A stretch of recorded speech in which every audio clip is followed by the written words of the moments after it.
ain't even touching on that, man. We about to wrap this bad boy up. Melody came through at the buzzer with a super sticker. You be dropping all that money over here. You know what? I'm gonna let you go. Go ahead and drop your OnlyFans. I mean your Instagram. Your Instagram. You can drop your Instagram page in there. You can go ahead and drop your Instagram in the chat. I'll let you go and promote. Them niggas already. They already so they already over there. Like they already over there. Already over there. Yeah. All right, y'all. We about to get up out of here. Thanks, fantastic. With an excellent lead off. Angry Man came through about to eat his usual GC. Right. Yeah. You turned this into a nice little all-star panel. I appreciate it. The numbers was great. I hate to get off. You know, I had to come through, fam. You be coming through, showing me some love. You know, I had to come through and join the convo real quick. Yeah, I appreciate it. But yeah, we about to get up out of here. Thank you to everybody with the suit. Hey, Platinum, man. Platinum dropped 100 piece on me. People been calling him broke and shit. He had to show you niggas I can broke. Shout out to Platinum. Dropped the 100 on me. I appreciate it. You might just bought you another one-on-one, Plat. You might have just got to do it one-on-one. We got to sit down and get the game from you. Now you dropping money like that, man. You got my attention. Thanks, Platinum. And with that said, hey, we up out of here. Peace, family. Peace. I'm out.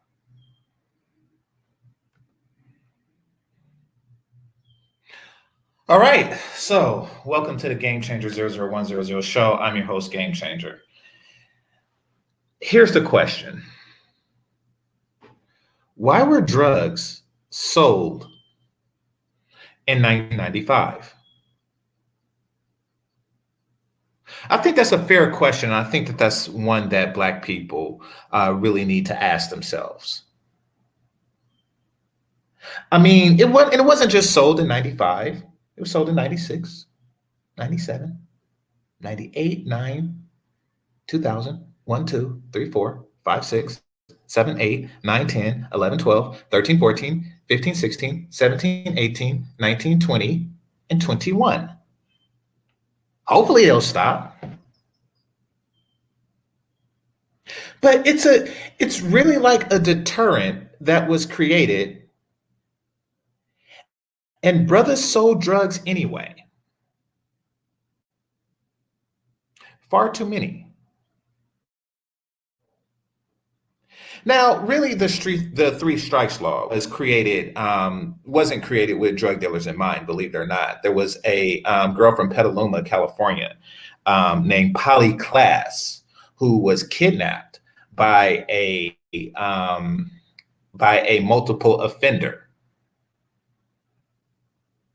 And then people said, why was this guy back on the street? This molesting kidnapper should have been incarcerated for 25 years. Why did we keep letting this guy out? She was killed, by the way. Why did we keep letting this guy out? Polly Klaas, a suburban white girl, would not have died if we had not continuously let this killer out. And that's where the three strike came. That's where it came from, excuse me. And then, but what happened was, since it applied to all felonies, it disproportionately affected the more commonly done felonies, including dealers. And I get it. It's messed up. It's unfair. But why'd you sell your drugs in 1995?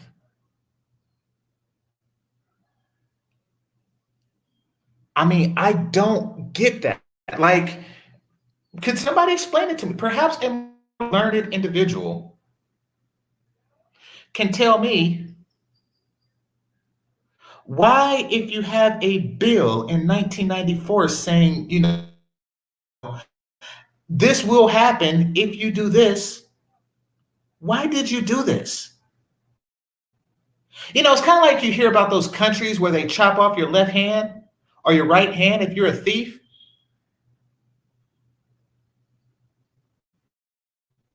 And somebody don't look at somebody with a missing hand and say, oh yes, this crime disproportionately affect those from Thebes. If you're from Thebes, what are you supposed to do? No, I'm joking.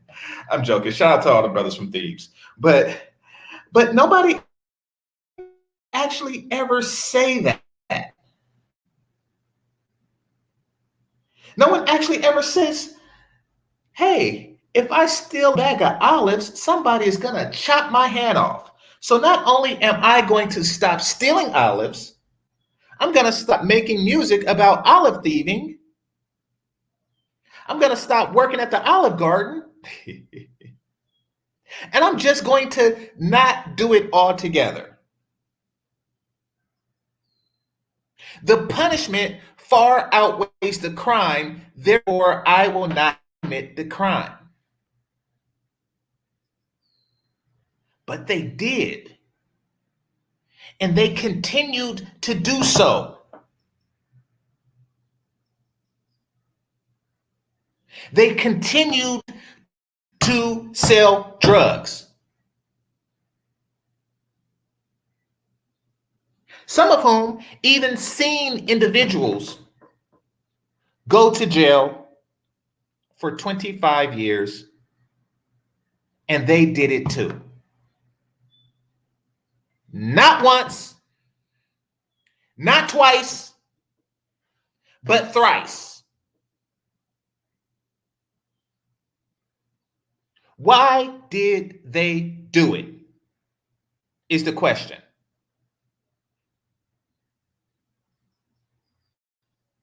I mean, this was such a bad thing to begin with, right?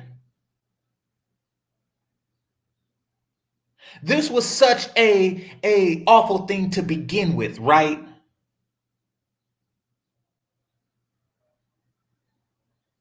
Why did they do it?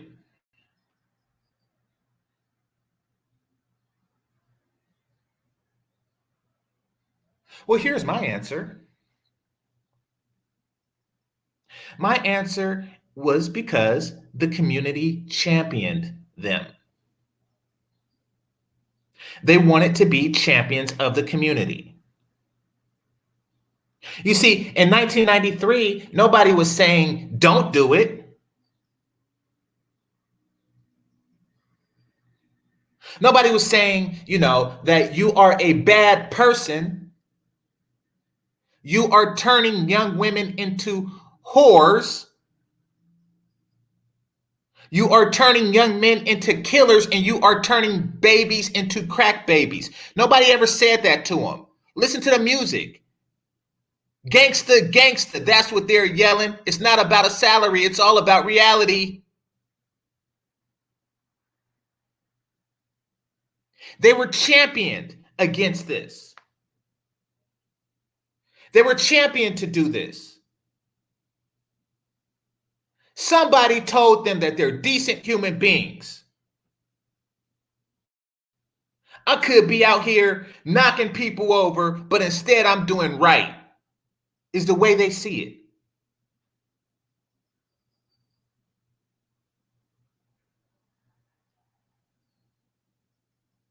I appreciate the super sticker, Melanie. That's the way it was seen.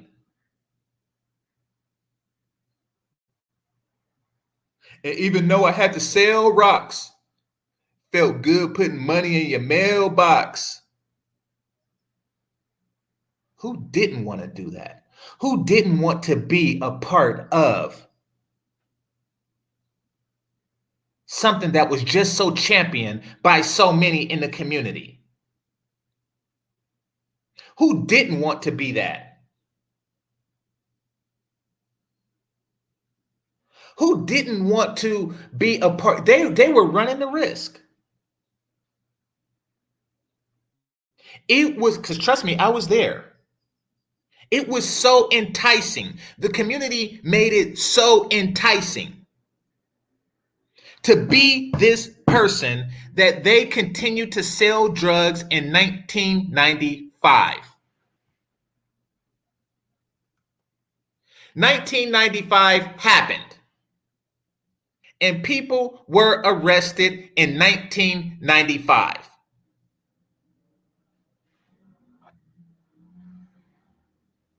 Not once, but twice, but thrice.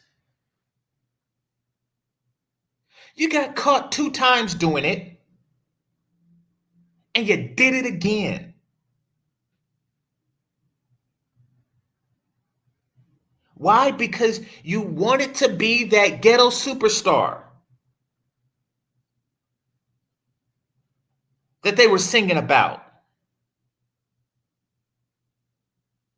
Because it's not about a salary. Well, I guess it is. I guess it really was about a salary now, wasn't it?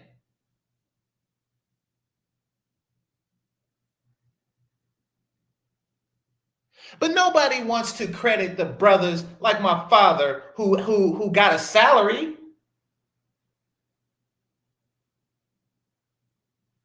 Where's the song about those guys? Huh? Huh? Huh? You want to know why he wasn't locked up for 25 years? Because he didn't sell drugs in 1995. That's why. We continue to not call these assholes assholes. We continue to do that. There was even a debate going on right here in this very space. Are they the warrior caste of the community? No. Why? Because warriors don't kill your own.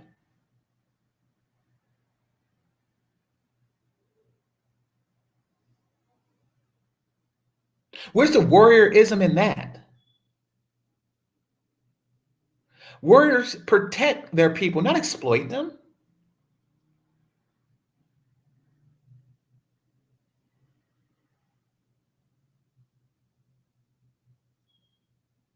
Was the 94 crime bill unfair? Absolutely. Was it unjust? Absolutely. Was it necessary? Absolutely not. But it was there.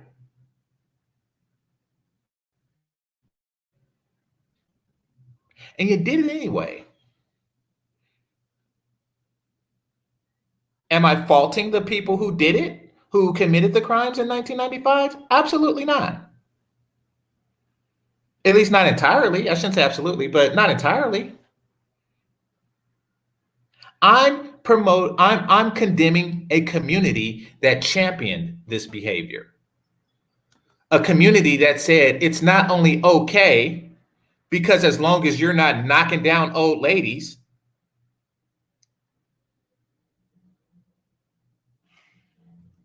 it's quite all right. Hold on one second. Hold on one second, because there's something I want to cover. Hold on. There's something that was said. Who's defining segregation? All right. So, yeah, just as I suspected, because while what appears to be, and here, let me send the link to Fantastic. Let me send the link to Mr. Fantastic. All right.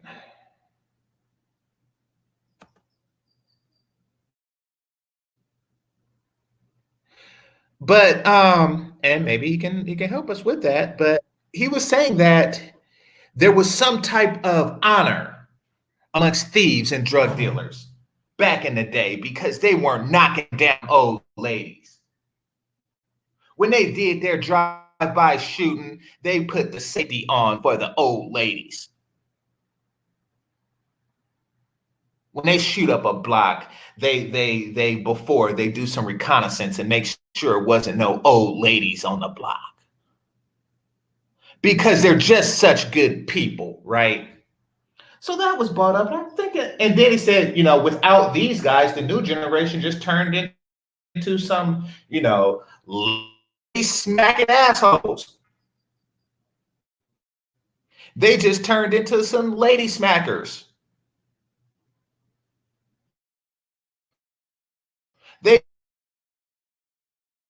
just they just ride around in their cars and they drive by smacking old as a result of locking these criminals of the past of the 90s up.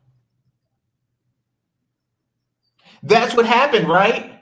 The new generation got worse. Well, and then I said, I don't really know if the new generation is harassing old ladies like that. And then the Rosa Parks, like, I wasn't in the happen. August 1st, 1994. Oh, oh,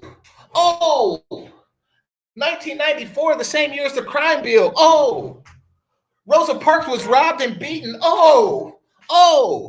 So these guys were actually robbing and beating the, hold on, let me send a link to Fantastic. These guys were robbing and beating old ladies. Oh my stars. You mean to tell me that the wonderful, wonderful, wonderful, wonderful, wonderful, wonderful, wonderful, wonderful drug dealers were beating civil rights old ladies?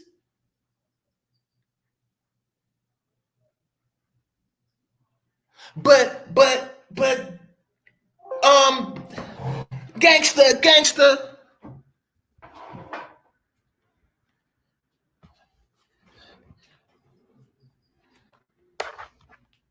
Hold on, let me put the charger in the computer. I put my computer on the charger. Yeah, so they actually were beating the old ladies. You see, far too many black people want to talk about the turkeys.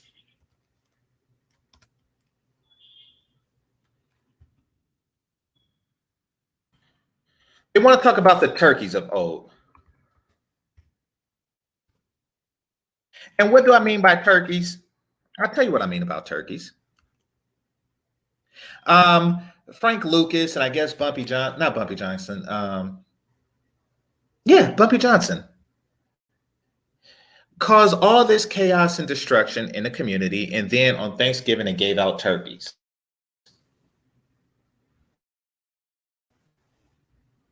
Afterwards, people was like, that was a great guy. He gave out turkeys.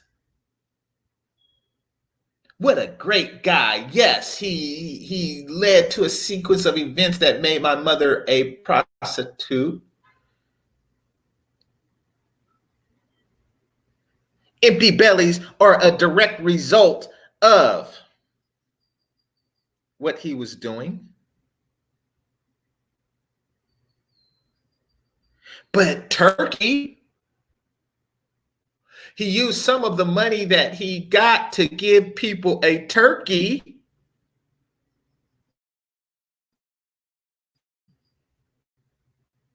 How bad can he be? He gave people a turkey.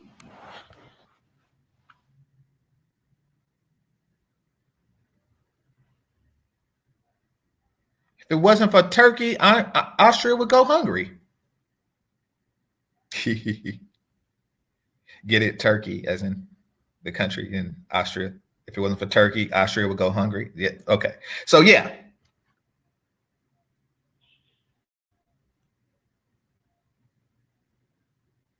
So people, let's not try to champion such behavior. Let's not try to sugarcoat such behavior. Even though they sold drugs, they didn't rob and beat Rosa Parks. Actually, they did. The same year as the crime bill, they did just that. Oh, and by the way, that's the one that we, know about because she's famous. Now, this was before Fantastic's time. So what we have is we have people from that era, you know, Fantastic's a millennial, but we have Gen Xers like myself who are saying, oh yeah, there were these guys, right?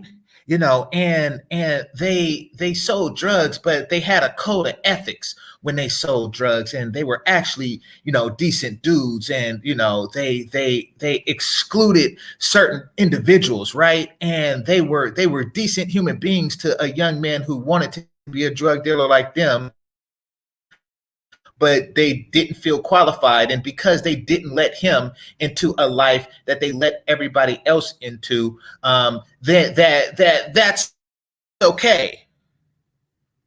And then they sold that guy drugs.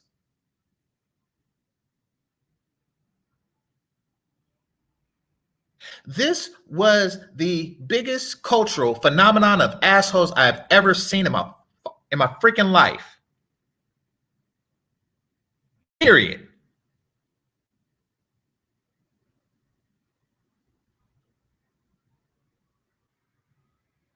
I've seen them sell it to their own uncles.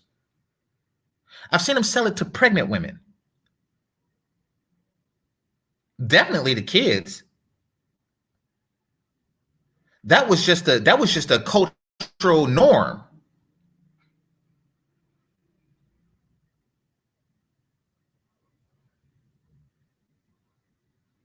And yes, they did rob elderly ladies.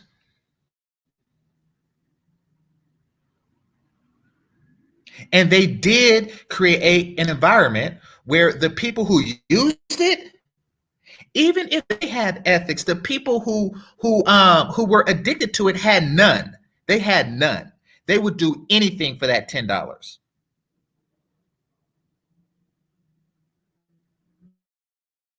And if it meant assaulting an old person, it was that.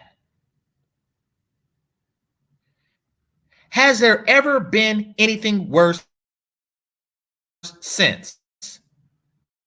Is the question. Ever anything worse since?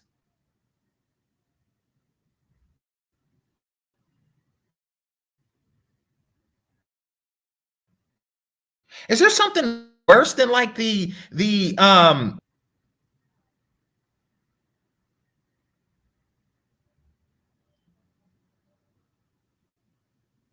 this is what's five.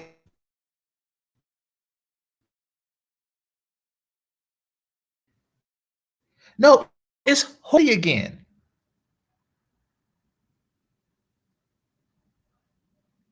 If the tenants cooperate, oh, it'll be beautiful. They'll become loyal customers. If they don't, fuck it. Like Beirut, they become living hostages. Living hostages.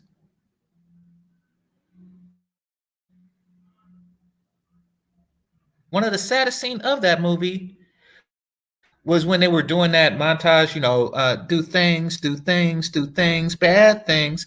And then, the guys were coming in with their CMB jackets, Letterman jackets. And one of the fathers of the family stood up against CMB and was shot in the back.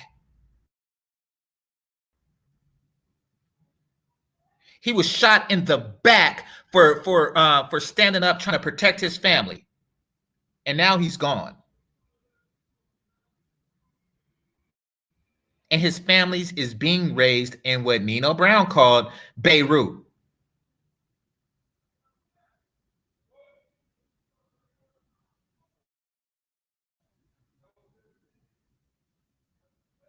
That this and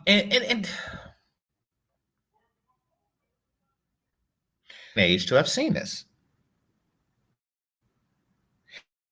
They showed the before the community was ravaged by it, and then they showed the aftermath of it. People walking around like zombies. Been reduced to whoredom, and they are so that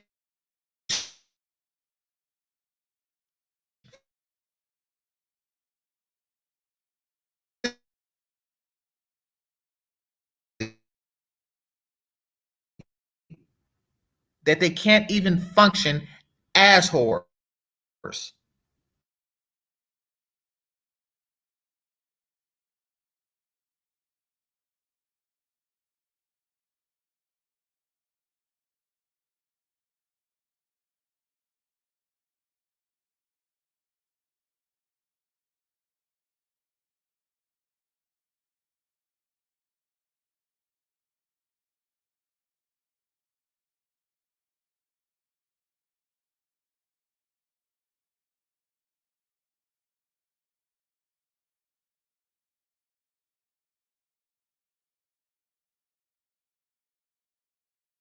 If only they had the senior drug dealers to guide them in the right direction. That's bunk.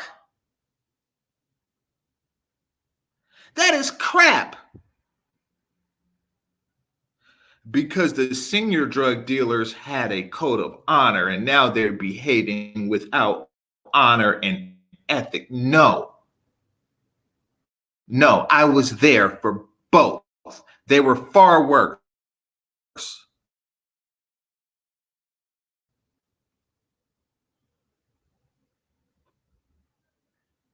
It's this hotel connection. Anyway, they were worse. They were far worse. And the code of ethics that you see, a lot of that was the movies.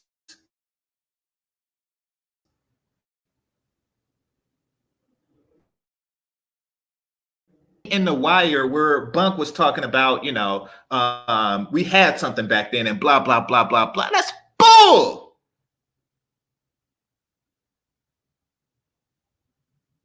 That is bull.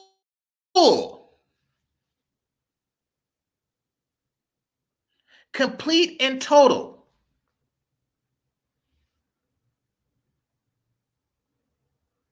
These were not good people. Were there good people that did it? Yes.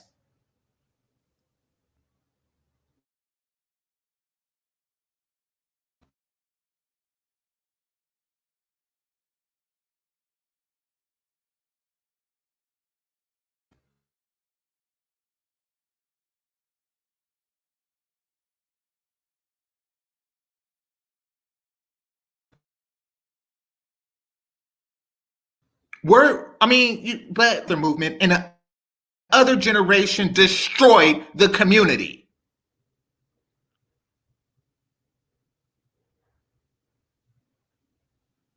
People from my hometown did everything they could. They had a code.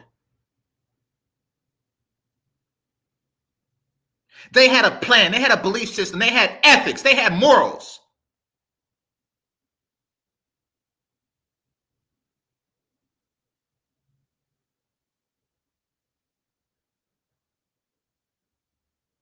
They were the ones that should have been championed.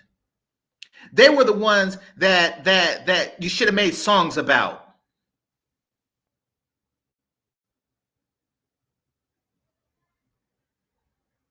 They had all these things. They had character. But you want to know what they didn't have? Money.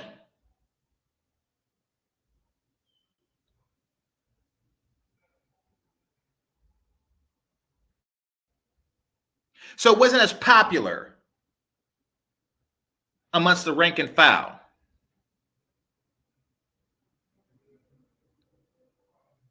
And the people who were in the center, the regular citizenry,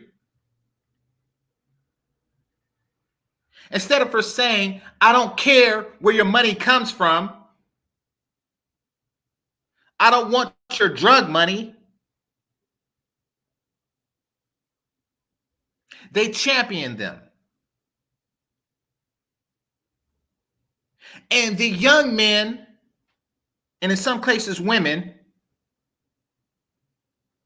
was just so enticed by being champions of the community that when the 1994 crime bill came out, in 1995, They were back on the streets.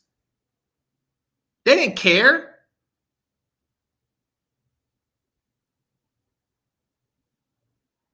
They couldn't see past being a member of something like this. Where else can I get such respect with no talent?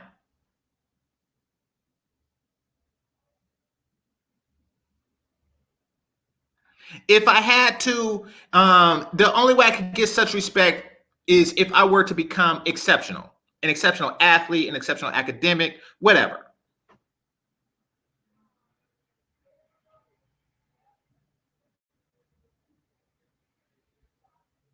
Don't believe me? Why didn't the ones with money retire?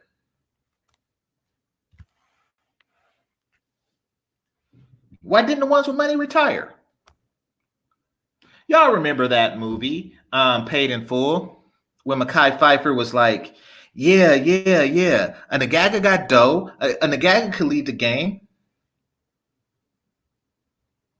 But would they continue to cheer my name?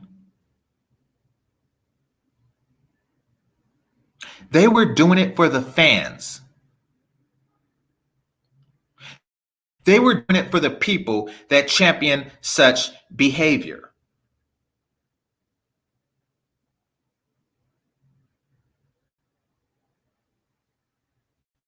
And far too many of the Black community champion that crap.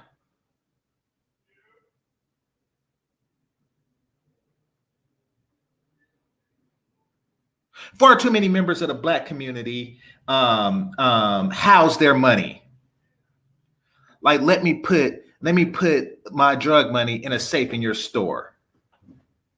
He didn't say, I don't want to have crap to do with it. Here's $100. Okay.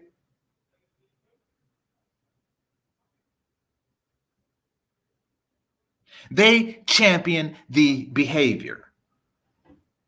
They encouraged it. Why? Because they got some residuals. They got to pick up some bucks when the idiots made it rain.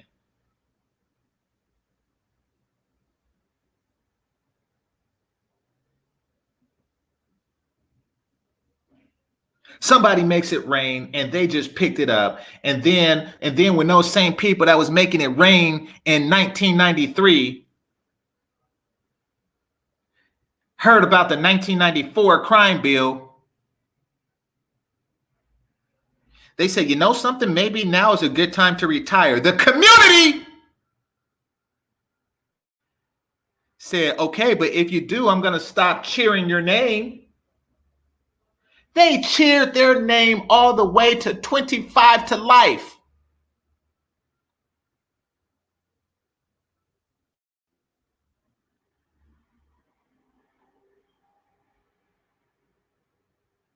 They cheered their name all the way to jail.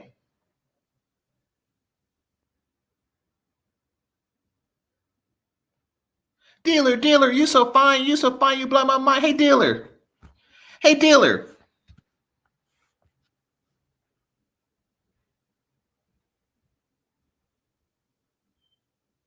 And they only visited the first couple of years.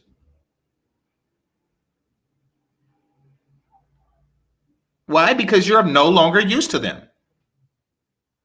You're no longer of any use to them.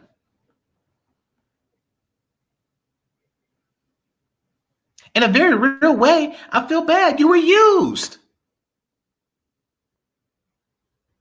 You were used. It reminds me of those movies where you have this like attractive woman, right? This is something that they show in like white movies. You have like this attractive movie, or you have like this attractive woman who's married to a rich man who goes and finds some chump.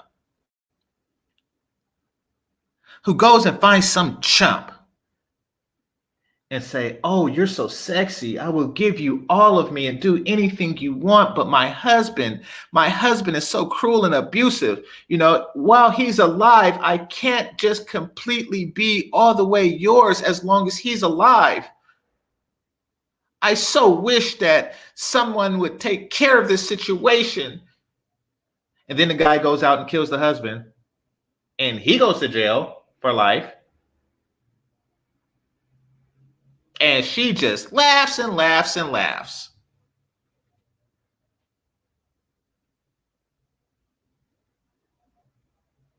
That's what the community did to these poor young men. That's what Pac's mom did to Tupac, or that's what Pac's mom did to him. 17 years old, kicked out on the streets. Like, wait, what? You didn't support your son past 17? Oh, that's right. That's when the checks stopped coming. I got you. Okay. And even though I had to sell, oh, wait a minute.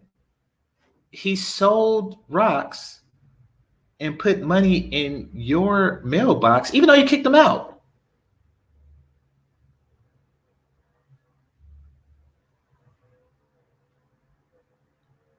Oh, this is interesting.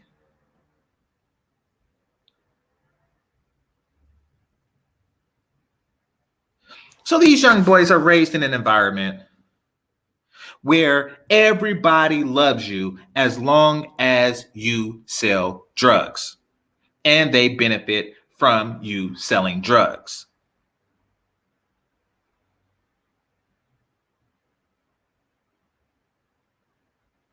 That is the world that they live in. And that is why when 1994 came,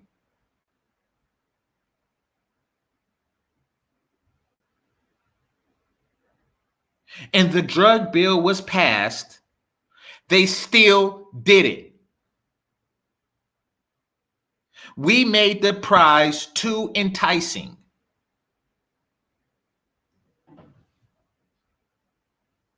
We made the social reward too much to turn down.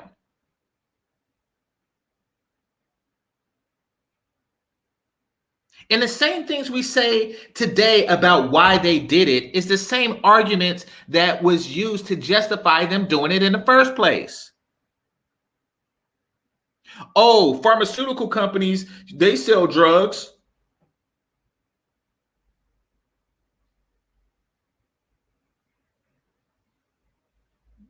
For health benefits, but they sell them.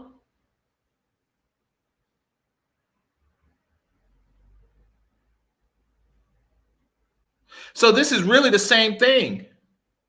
No, it's not. This is a necessary evil. No, it's not.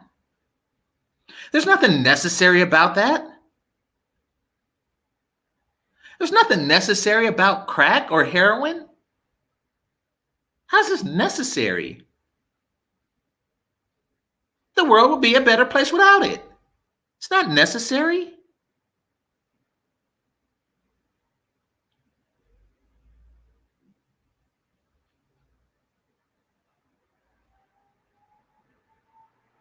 But this is something that people say to justify a person becoming a drug dealer in the first place.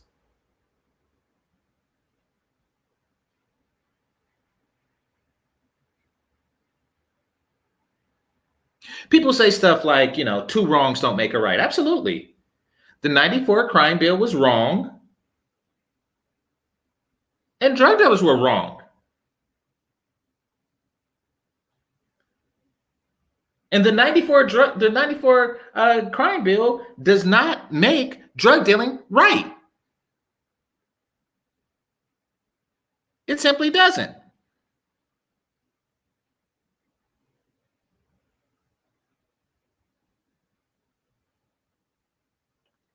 Cichlid, I appreciate you. You say, not a movie, GC. That stuff happens in real life. Absolutely.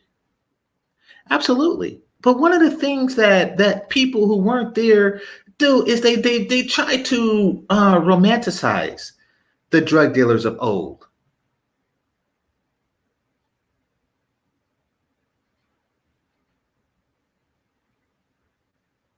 They try to say what they didn't do. And then they pick the most horrific things possible. You know, kind of like how Nazis weren't child molesters. It's kind of crap like that. But let's talk about what they were.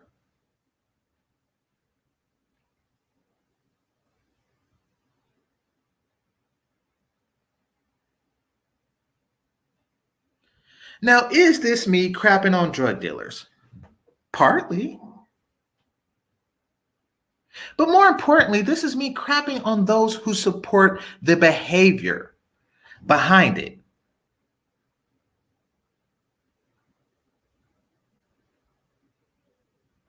This is for me crapping on the people who say in any way, shape, or form, it's okay. It's okay because, here, let me put the link. I'm not going to be long. Maybe make this an hour. I put it for Fantastic, but he didn't get it. So he didn't come on. But this is me just crapping on the people who say on any level that this type of behavior is somewhat okay. It's not. Should you get a ridiculous sentence for it? No. Should your labor be exploited unjustly for it and disproportionately? Was it wrong? Yes. Did it have to end by any means necessary? Absolutely.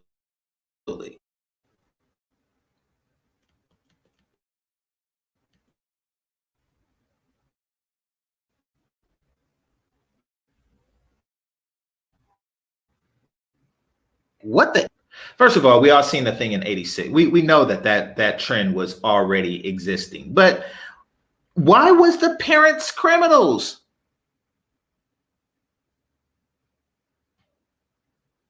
Basically, what was said was because of that, they took the criminal father out of the household. Huh? Huh?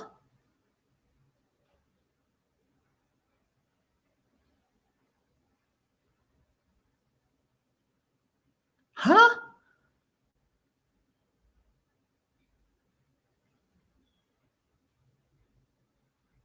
So, I mean, you're saying that in your opinion, and we don't know if this is true or not, but the child would have been better off? Were that the case? So you have the chick, right? You have the chick who, and this is a trope. This doesn't really happen as often as people believe, but it does happen.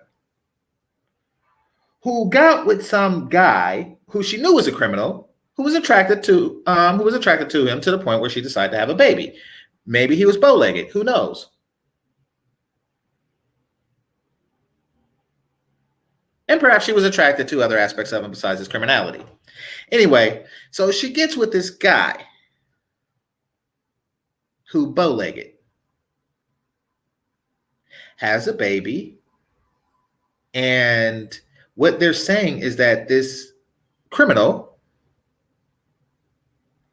would have been a decent father were he not in jail for a crime that he committed, that he knew he was going to get 25 years for.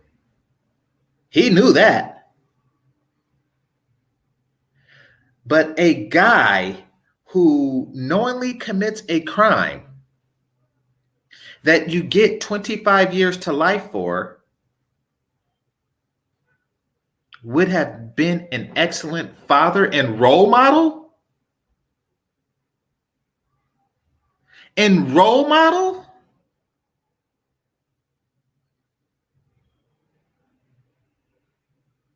Shout out to Ice Cube. Tell the truth. Do I look like a role model to a kid looking up to me? Life ain't nothing but women and money. Because I am the type of nagaga that is built to last.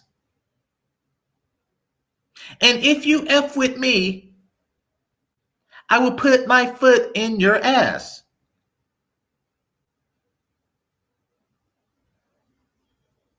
But I don't give a F because I'll keep selling. Oh, this is, like after the law was passed.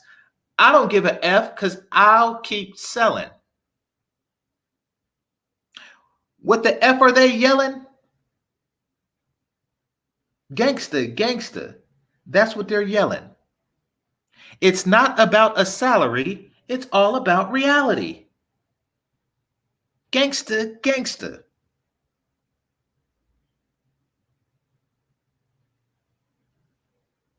And now all those young men are in jail, dead. The women are whored out. The babies are born addicted to crack, and he is making family movies.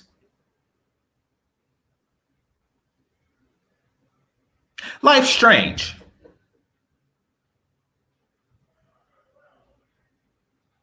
The community used these boys. They used them.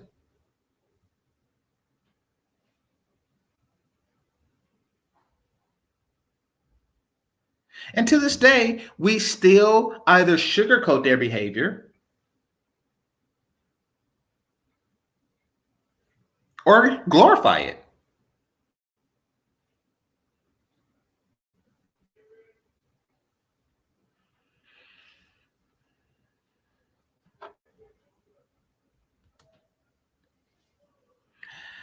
During that time, I was listening to a different type of music. Self-destruction. You're headed for self-destruction. Self-destruction. Uno, dos, tres, cuatro. I was listening to that. Now, the message of that song was subtle, but basically they were telling people, particularly the drug dealers, that we are headed for self-destruction.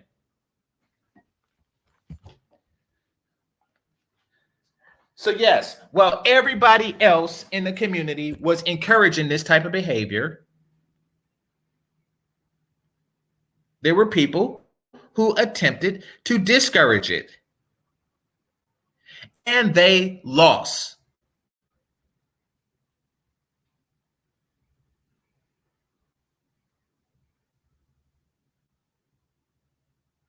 Because we got to give ourselves a check.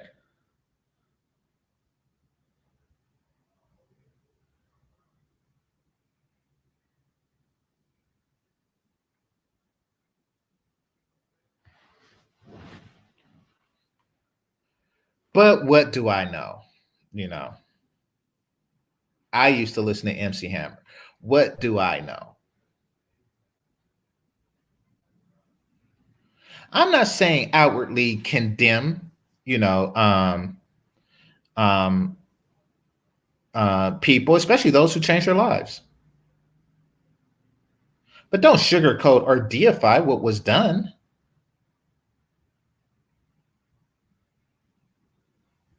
As far as I know, these are amongst the worst assholes that has ever lived ever.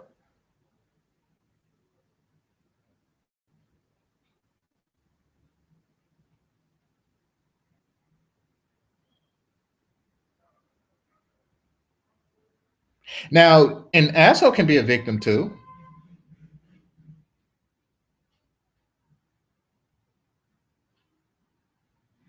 Kind of like those people that were, after World War II, I was just following orders type deal. Like, these are just justifications for something that was extraordinarily wrong.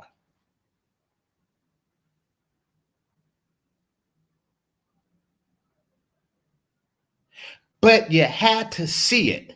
You can't just go off the media. You had to have seen it. You had to have seen the 80s.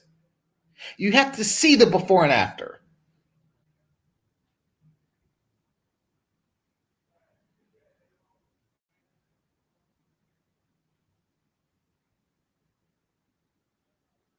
Now, gentrification.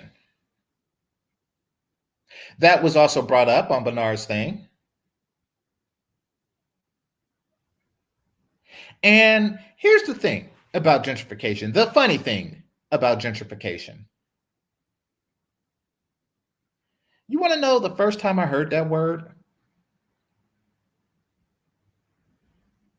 It was the first time everybody heard that word. It was the scene on Boys in the Hood. It was a scene on Boys in the Hood where Lawrence Fishburne took his sons, took Trey and Ricky to Compton. Or Crenshaw, one of them. I'm not from that area. But anyway, he took him there. And he showed the poster about how they are gentrifying the area. Yeah, exactly. Early 90s. And then it drew a bit of a crowd.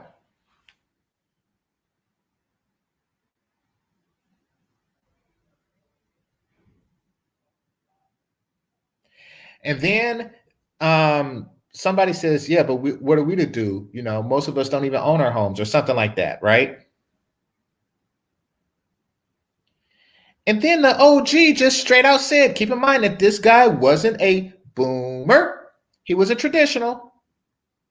But an OG came out and said, listen, it's not white people driving down the prices. It's these fools with their drive-by shootings and killings and stuff like that. It is these fools.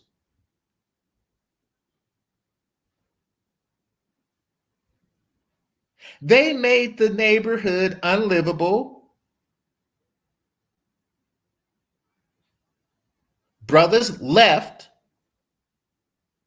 and took their businesses and their intellectual prowess with them. They left. And somebody came behind and bought the leftovers. That's what gentrification is. The people didn't have a reason to stay.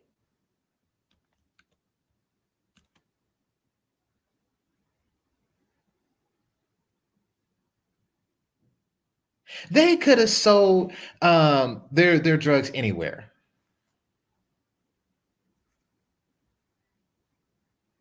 And not impacted the community the way they did. But there's always some sort of nagaga stuff. There's always some sort of nagaga chit that they just can't help. These were not good people. They killed Ricky. They killed them.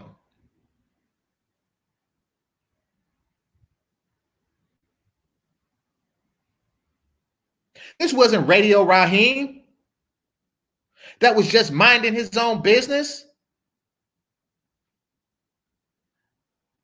Radio Raheem never killed nobody, but these nagagas did.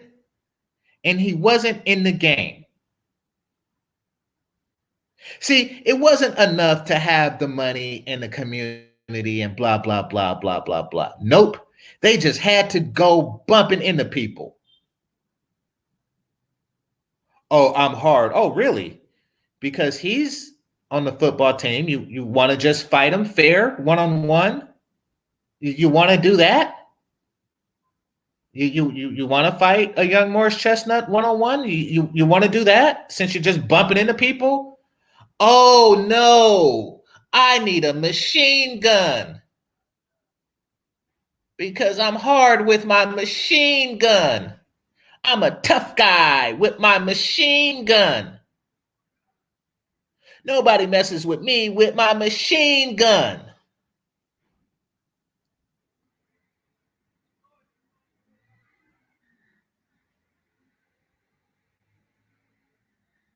And then if you don't like cower to my whim and prove to the world that I'm some type of a tough guy, I am going to hunt you down because I am a good person and selling drugs is a necessary evil and it never leads to residual violence.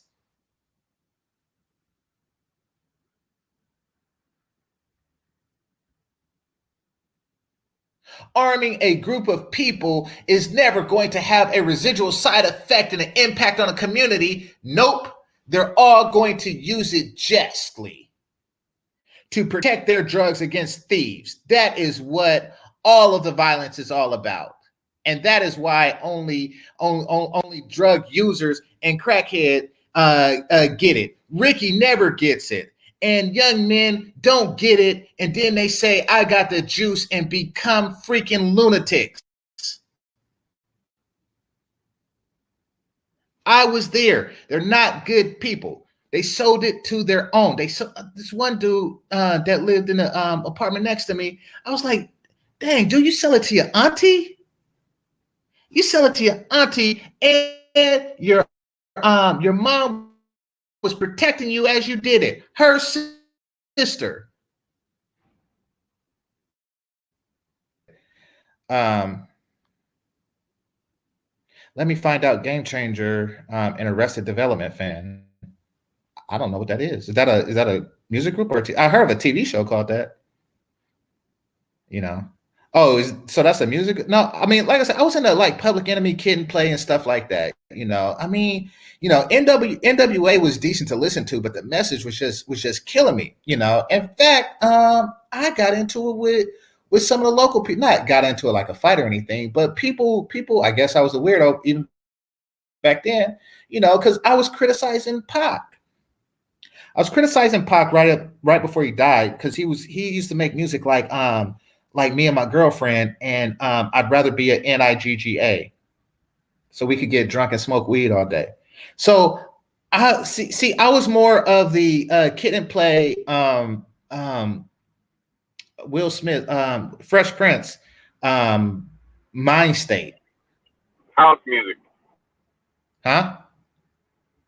Like house music and party shit. Yeah, exactly. So I was more into that because I was more into like partying and stuff like that than, you know, the distribution and drugs and murder. I mean, that just wasn't my thing. So, you know, I mean, but I didn't at the time. I didn't even make a big deal about it. I will say that. I even though I voiced my concerns, I wasn't out on a soapbox or anything like that. Because I didn't understand the social ramifications until I actually seen it. Because here's the thing, fantastic. You know, and I know you're young. You just happy birthday, by the way. You know, Appreciate it, bro. the drugs ended really before '94. That's one thing. That's one thing we got to know. But the lifestyle afterwards was perpetuated by the music and media. You know, like, and when I say, you know, of course, drugs didn't end. What I'm saying is the money dried out. It wasn't a lucrative enterprise. Yeah, No. it wasn't a That's what I'm trying to tell you. Well, go this is for it. what I'm saying, man. It's regional. So, like I said, everything started out in big cities, and it trickled down to everywhere else. Bro, I didn't see the first like gang in Macon, bro, till like mid-90s. What gangs have been in like Bloods, Crips, you know, folks, shit like that have been everywhere else. Chicago, LA, New York, you know, places like that have been down like for years. But this is what I'm trying to tell you. So, and what happened was, and I think, you know, big city people don't understand it or realize it, is that a lot of the big city niggas that didn't get caught up, that was able to get out of the cities, right? And or the underlings of those people, they migrated to the small cities that, you know, the shit was not even heard of yet in. So it may have been dried up a lot in the big areas, which even a whole lot of the big areas it wasn't dried up like that. But I'm telling you, like they started fucking trickling out, bro, to the other cities, and the more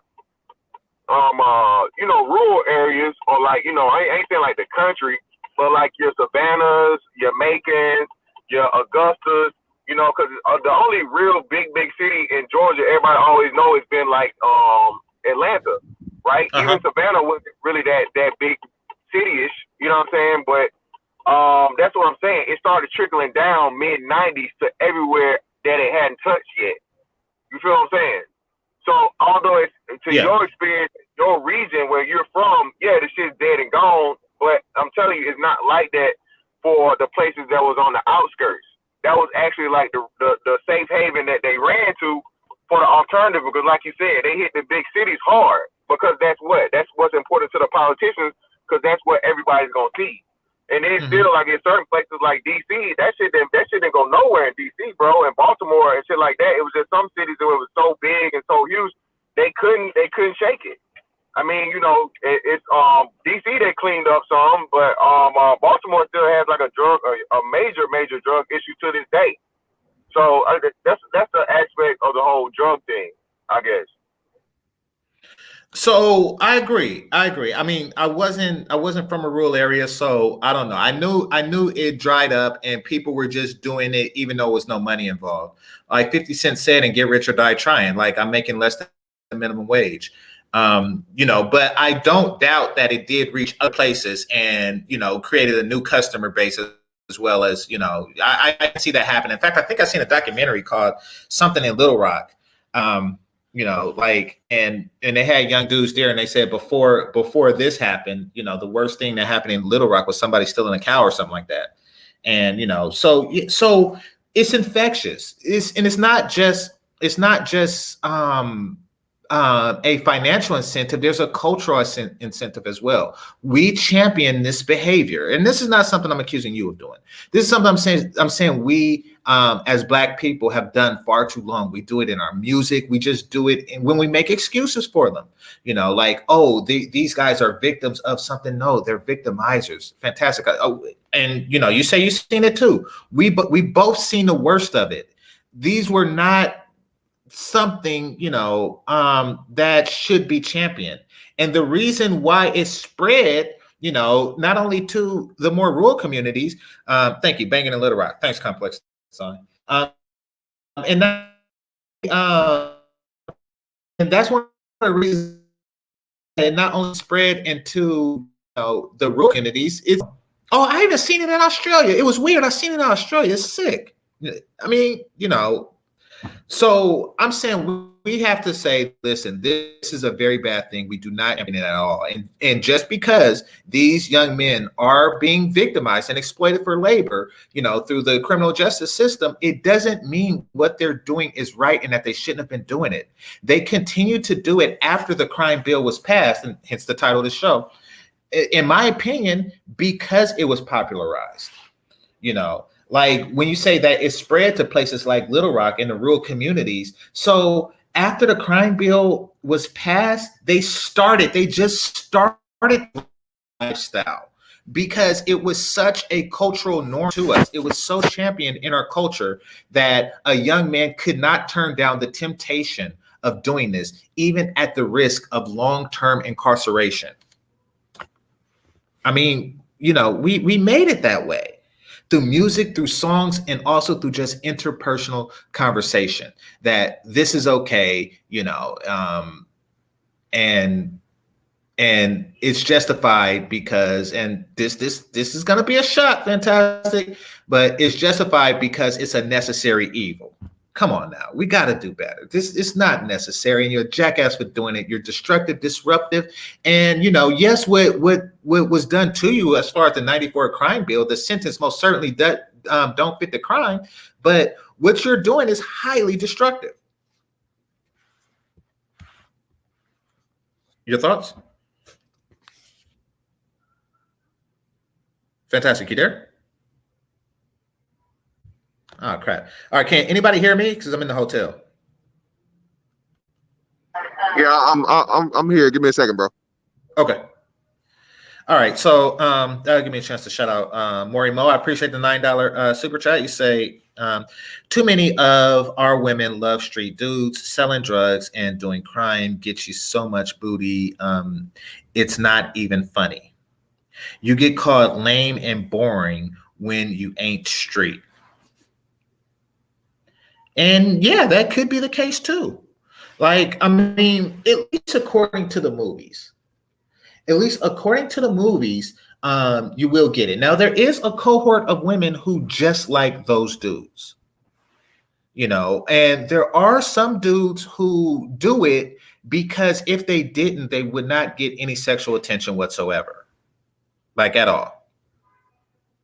So I get that that's part of it. And yeah, I mean, you know, listen, I hate to tell you, but if your sex drive put you in a position to where you can't get sex, like if your desire for vagina put you in a situation where there's no vagina, I don't like what do I do? Like I can't say anything to that.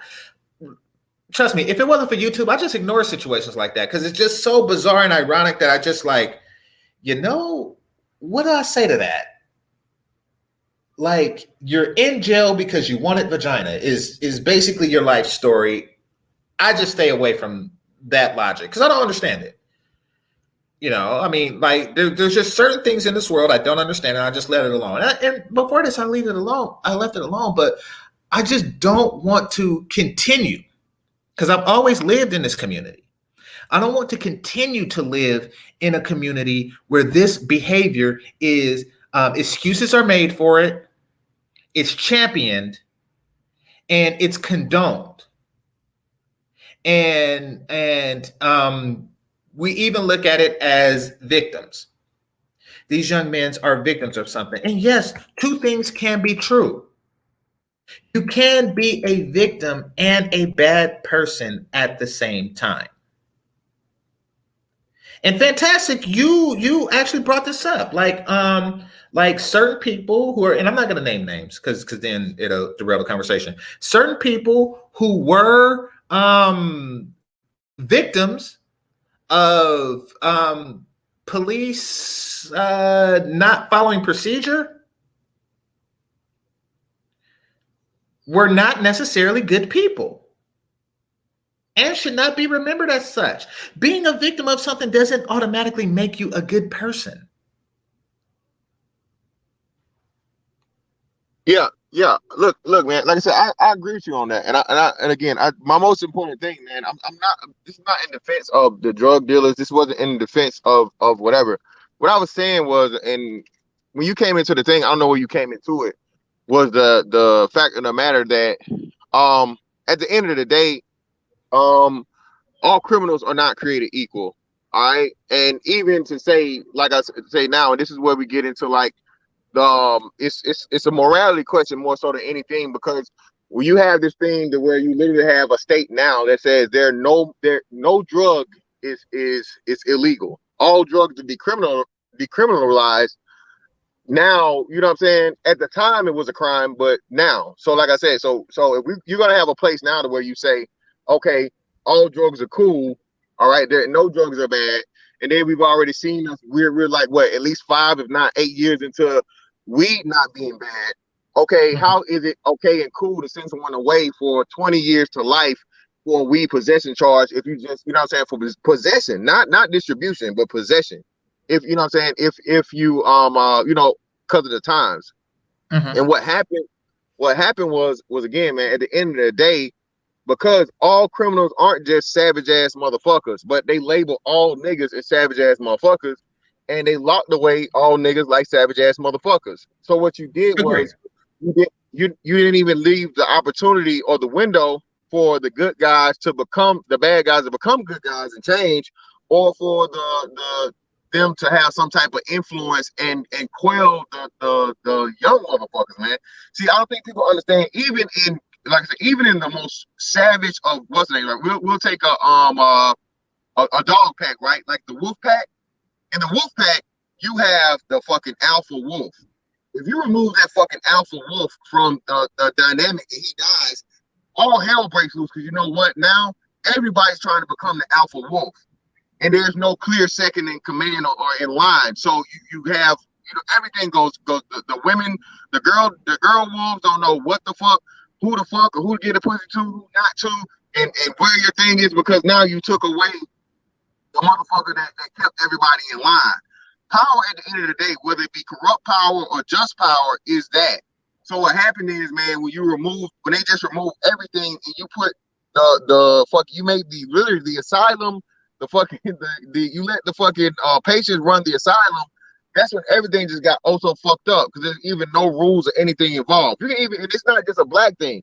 You can listen to people and from other demographics like this, like, you know, the mob families and Italian motherfuckers and shit like this too. So again, I'm all for it, and my record speaks for itself as far as like, man, fuck niggas on some nigga shit. But at the same time, like I said, man, all nigga shit is not created equal. That's my whole point.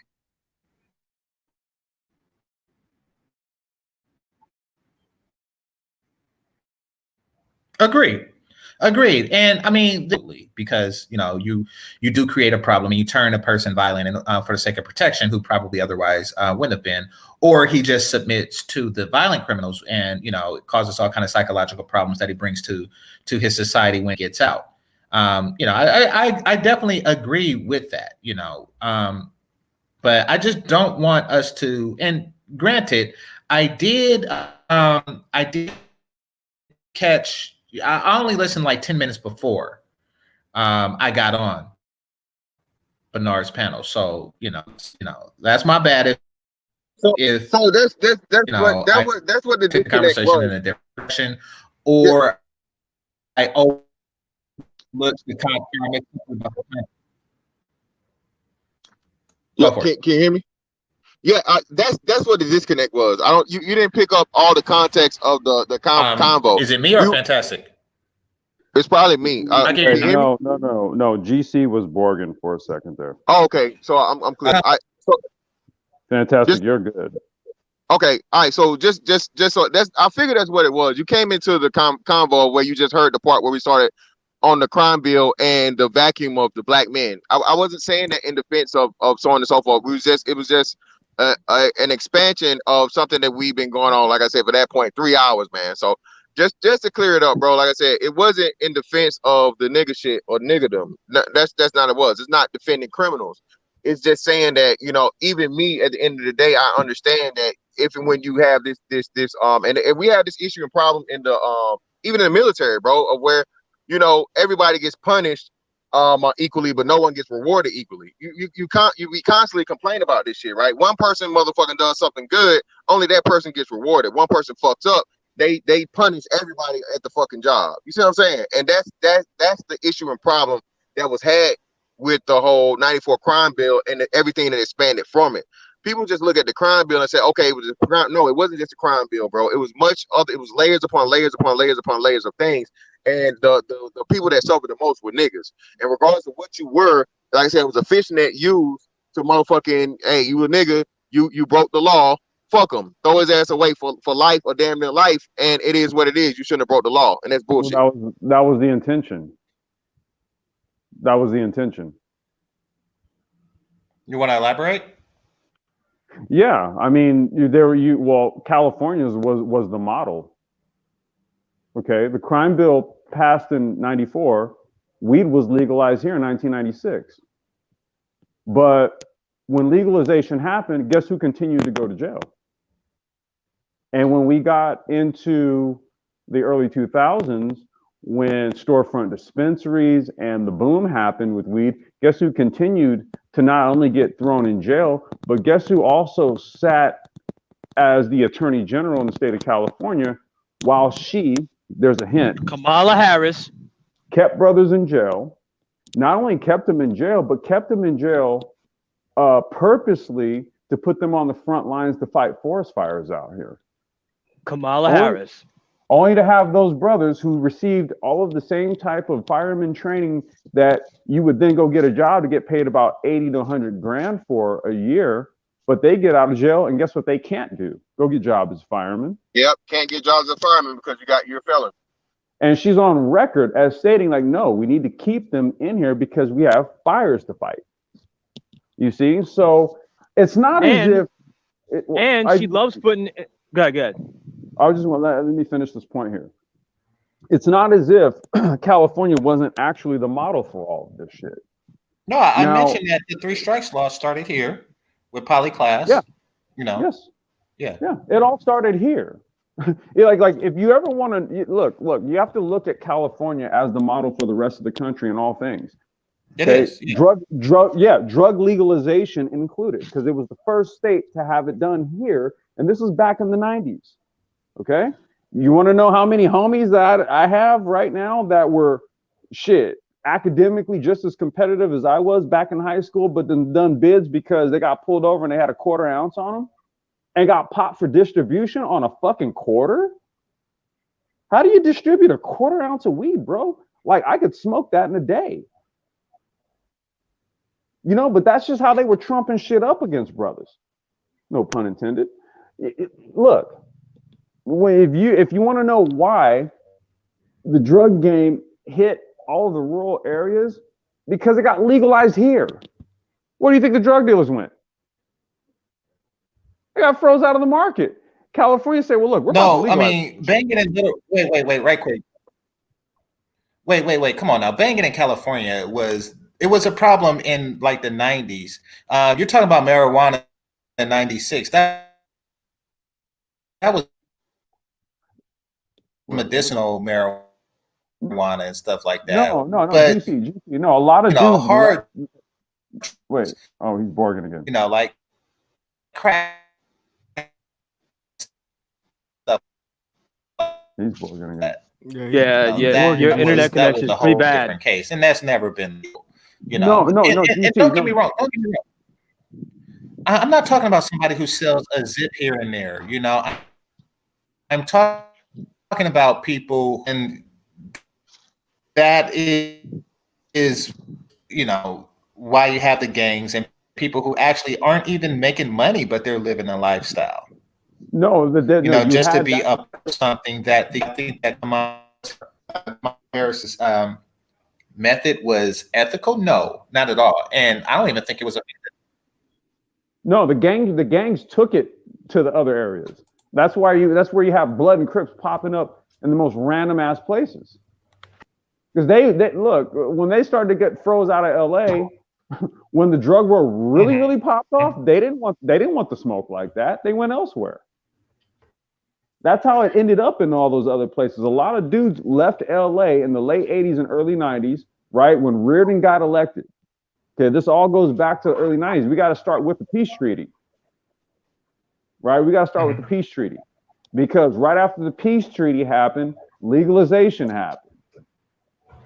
Right? Because they let the gangs know, hey, look, ain't no point in y'all doing this shit anymore. We're just letting you know because we're about to legalize this shit.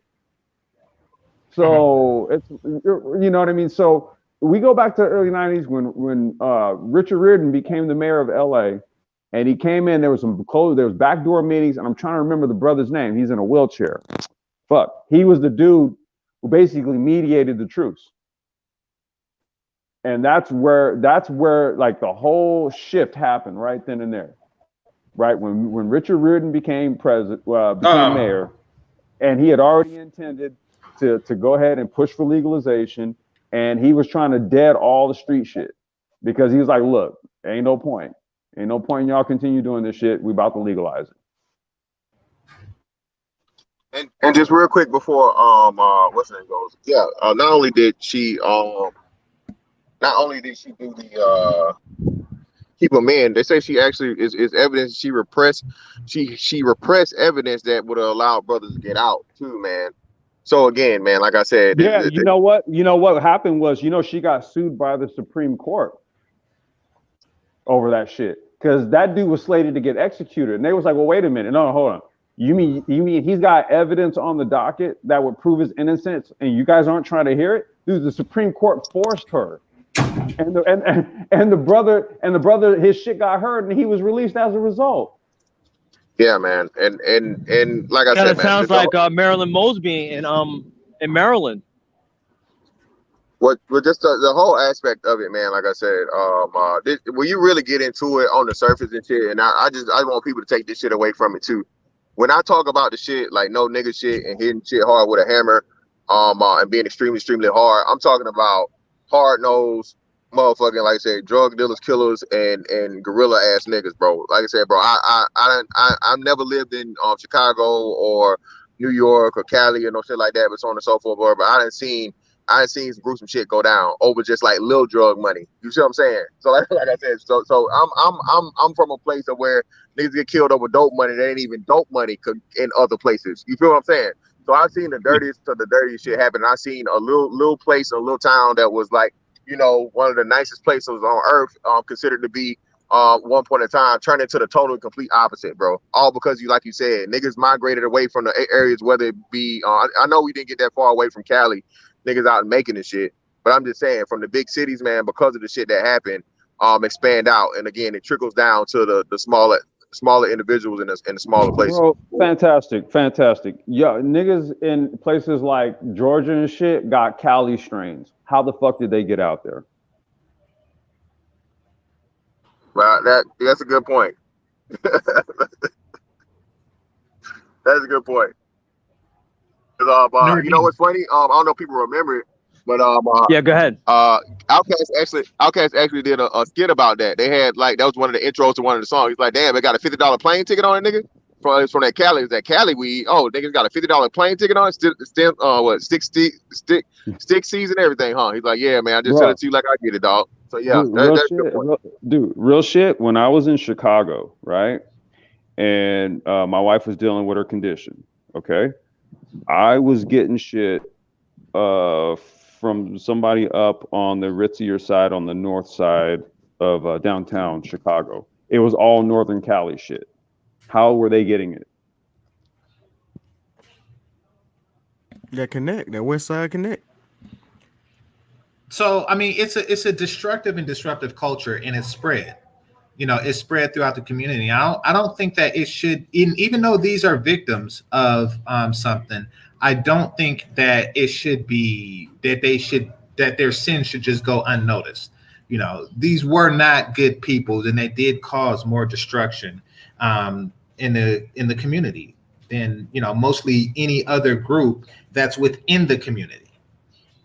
So I can never get a pass, even though, you know, like, you know, if a lion eats a human and then a hippopotamus eats a lion, like, I don't really care as much for the lion. I mean, like, because yes, it's the victim of a hippopotamus, but it also, you know, lions victimize species too. Or I shouldn't even say human. Like, a lion eats a zebra and a hippopotamus eats a lion. Like, you know, what care me?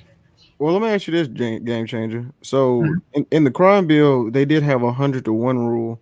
So like if you got a 5-year minimum if you had 500 grams of cocaine or just 5 grams of crack. So black people were mostly using the crack.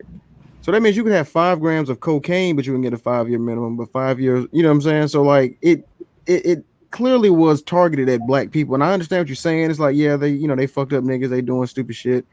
But I mean, you know, it is unfair. You know what I'm saying? Like, no, the crime bill is unfair, but I don't want to get lost in that. Something unfair happened to people who were treating people unfairly.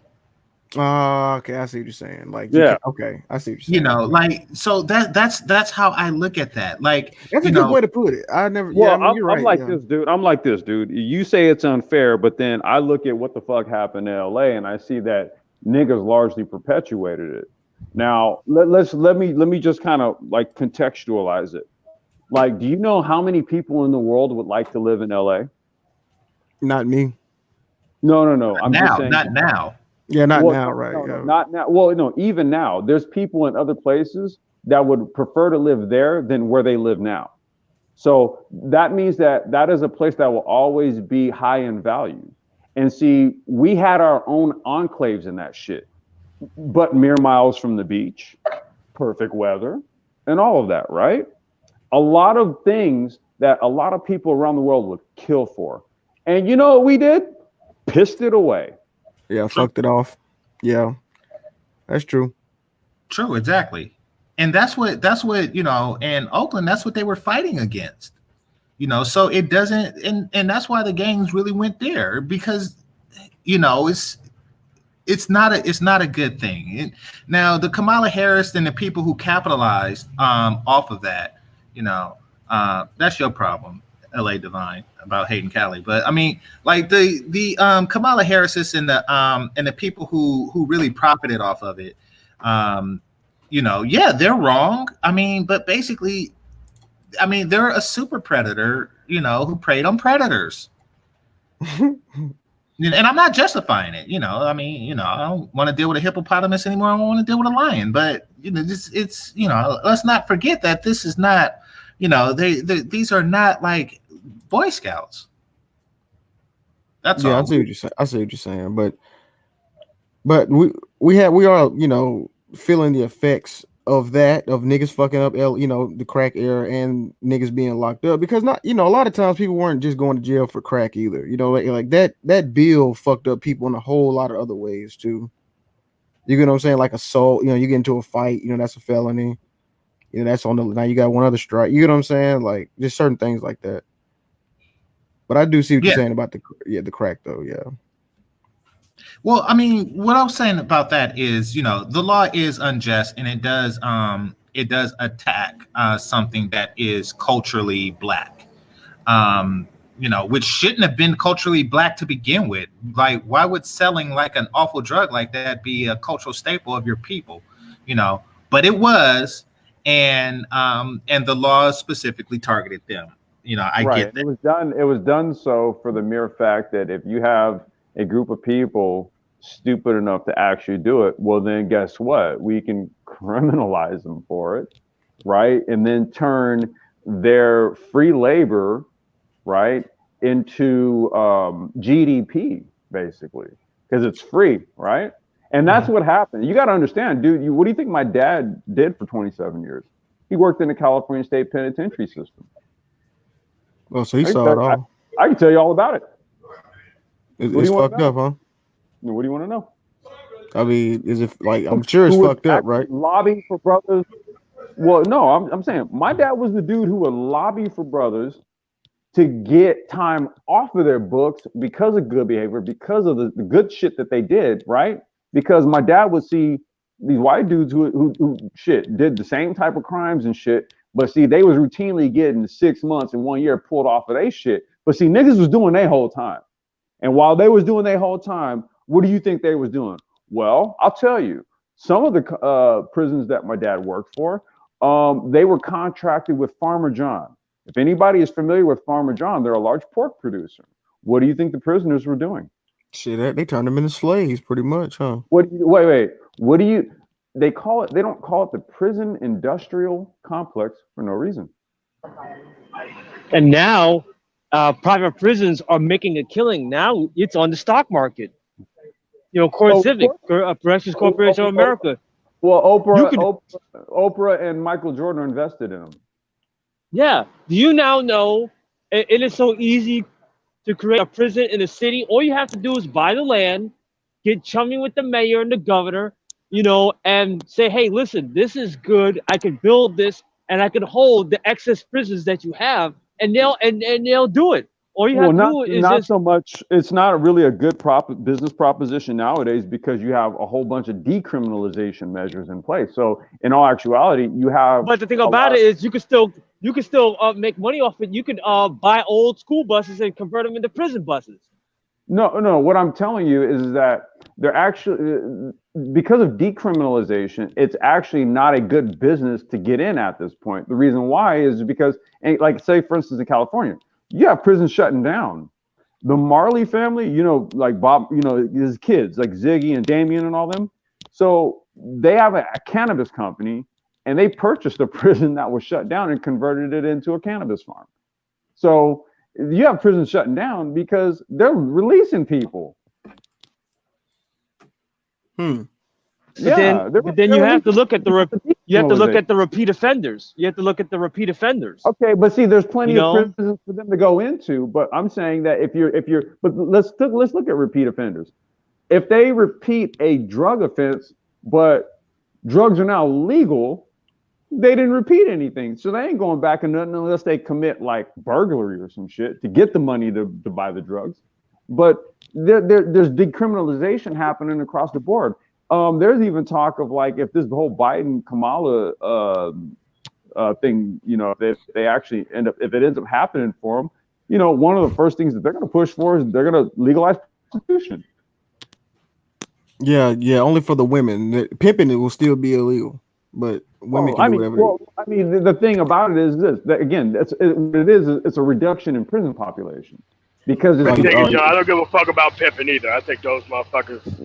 They can go to jail. Well, it's equal opportunity. I mean, you know, but no. The point I'm trying to make here is that you're now just want protection for the Johns. I mean, you know, we're gonna protect prostitutes, and then they gotta protect the people who engage in it.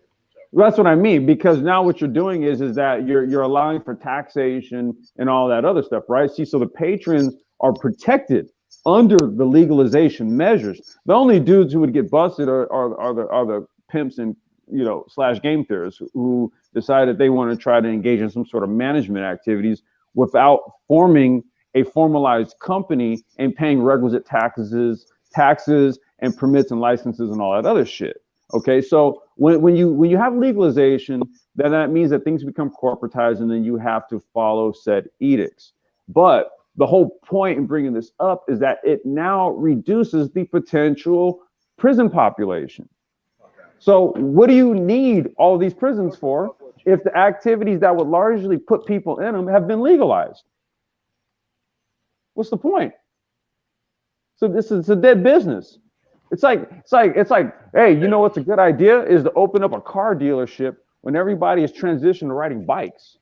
Well, Complex, I think you're overestimating how much of it was, how much of the drug war was related to marijuana. And I think no, it's not the drug war in total. It's not the drug war in total. In terms of California, I'm speaking about how it affected like black men specifically. Because even with legalization, we still continue to go the fuck to jail over the shit. Well, the only thing, and yeah, I know, because okay, for those of you who don't know, it's kind of strange, but vehicle codes don't really apply to the legalization of marijuana. Right. There are loopholes. So if you are transporting it, which you're transporting a legal substance, the vehicle code still says that they can F with you. Bingo. That's it. It is weird. Yeah, bingo. That's it right there. Yeah.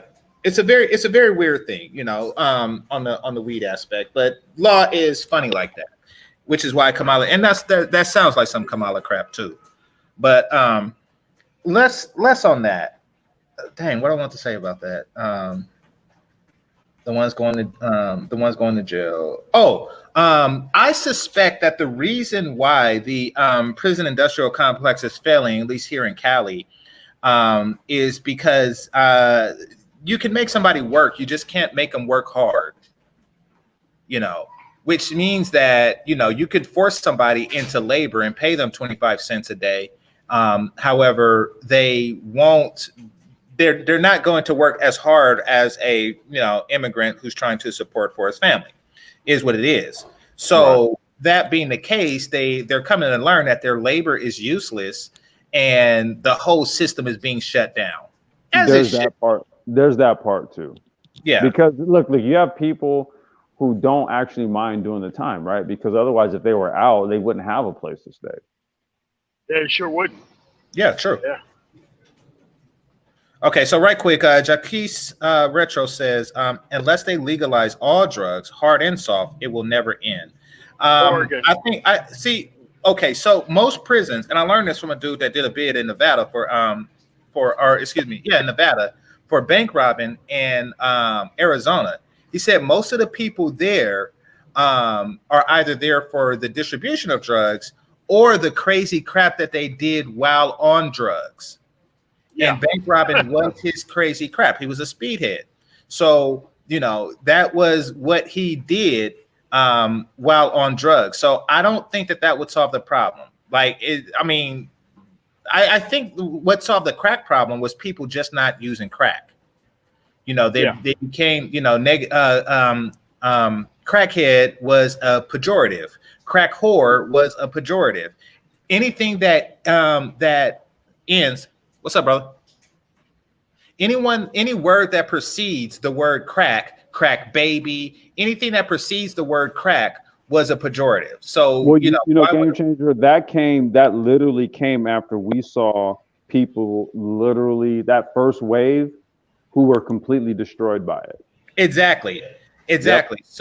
So we seen the destruction and we stopped doing it. But I think not doing it, because crack is still illegal, had a greater effect than making it legal. I mean, even though they never made it legal, but y'all see what I'm getting. People seeing the consequences of it. Contrary to what you were saying. But I appreciate the Cash App, and I definitely see where you're coming from. I just don't agree with it. Yeah, also too, Game Changer, and what's up to everybody on the panel. But Hey, what's up, bro? with the DARE program too, the DARE program that was instituted, and also with rap music, I think at a certain point in the 90s, what I'm saying, I'm a hip hop head. If you listen to like a lot of rap, you know what I mean, it was cool to not be the drug user, but be the drug dealer. So it was like a kind of like a bait and switch, a switcheroo. So we're not going to destroy ourselves, but we're just going to sell it to everybody else in the neighborhood and destroy them, and ourselves in the process. You know what I mean? No, so they disrespected the customer base. Yeah, well, I mean, it would get to the point where I don't know if dudes remember in the hood. Like it would get to the point like Game Changer. I'm 1,000% with you, because it's like niggas I don't understand why niggas want to give all these passes to these people that don't give a fuck about them. Like it used to be. No. Wait, hold on. It's not niggas. It's the fan club of niggas. They're not. But no. But MOT though. I mean, but they're synthetic niggas. They're synthetic niggas. I understand what you're saying, but MOT is. Listen, I was talking to my man about this, and I was saying, that shit is ingrained with black people so much. Black people, niggas, whatever you want to use, professional blacks, not. You'll have somebody who might have a aeronautical engineering degree, right? If he comes to the cookout with his family, and they might not even be on any hood shit for the most part. They might be like a moderate, black family or whatever.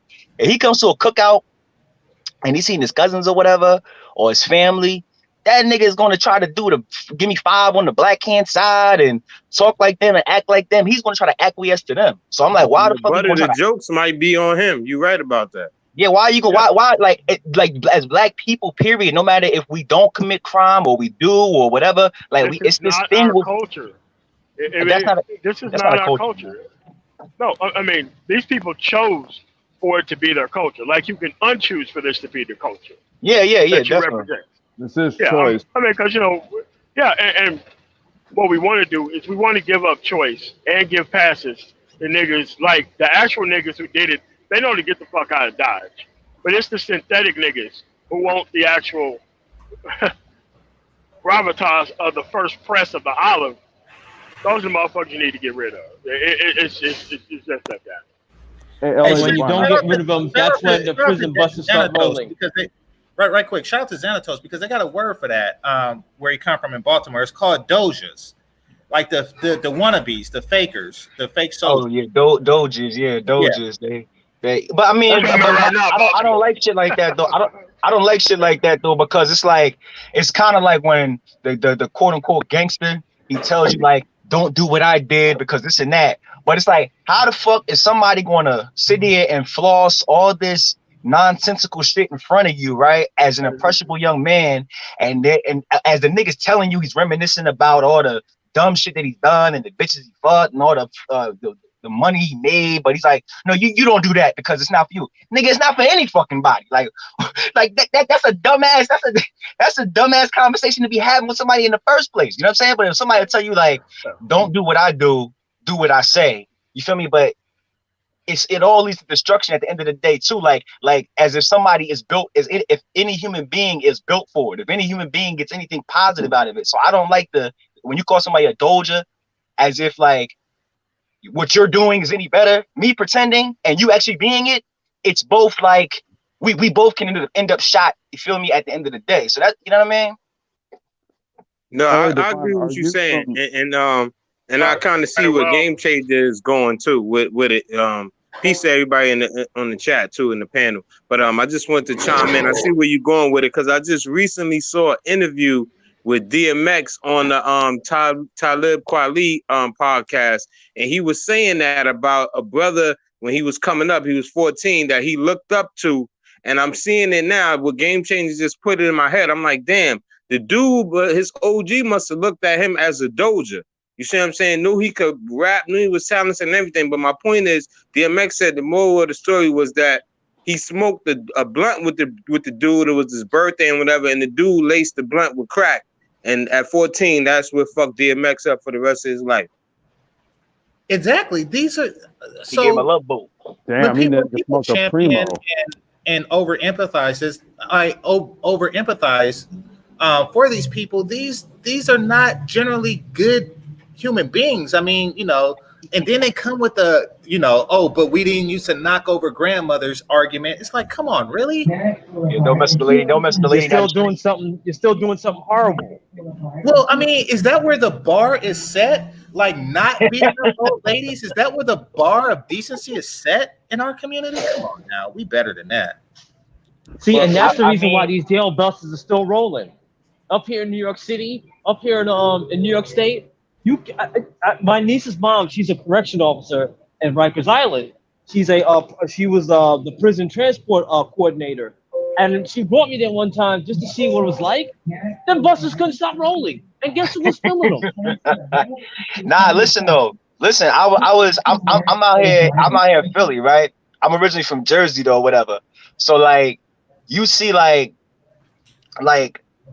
listen, these cities and places out here, don't get it twisted. Like, it's not just like, you know, niggas is whistling Dixie and a cop just comes up and I know y'all know that already, but it's like the justice system gives these niggas so many. I know guys with gun charges. It's guys that catch first time gun charges, second time gun charges. It's guys that are on what's it called? Like when you're able to plead out for your first offense. Supervised release.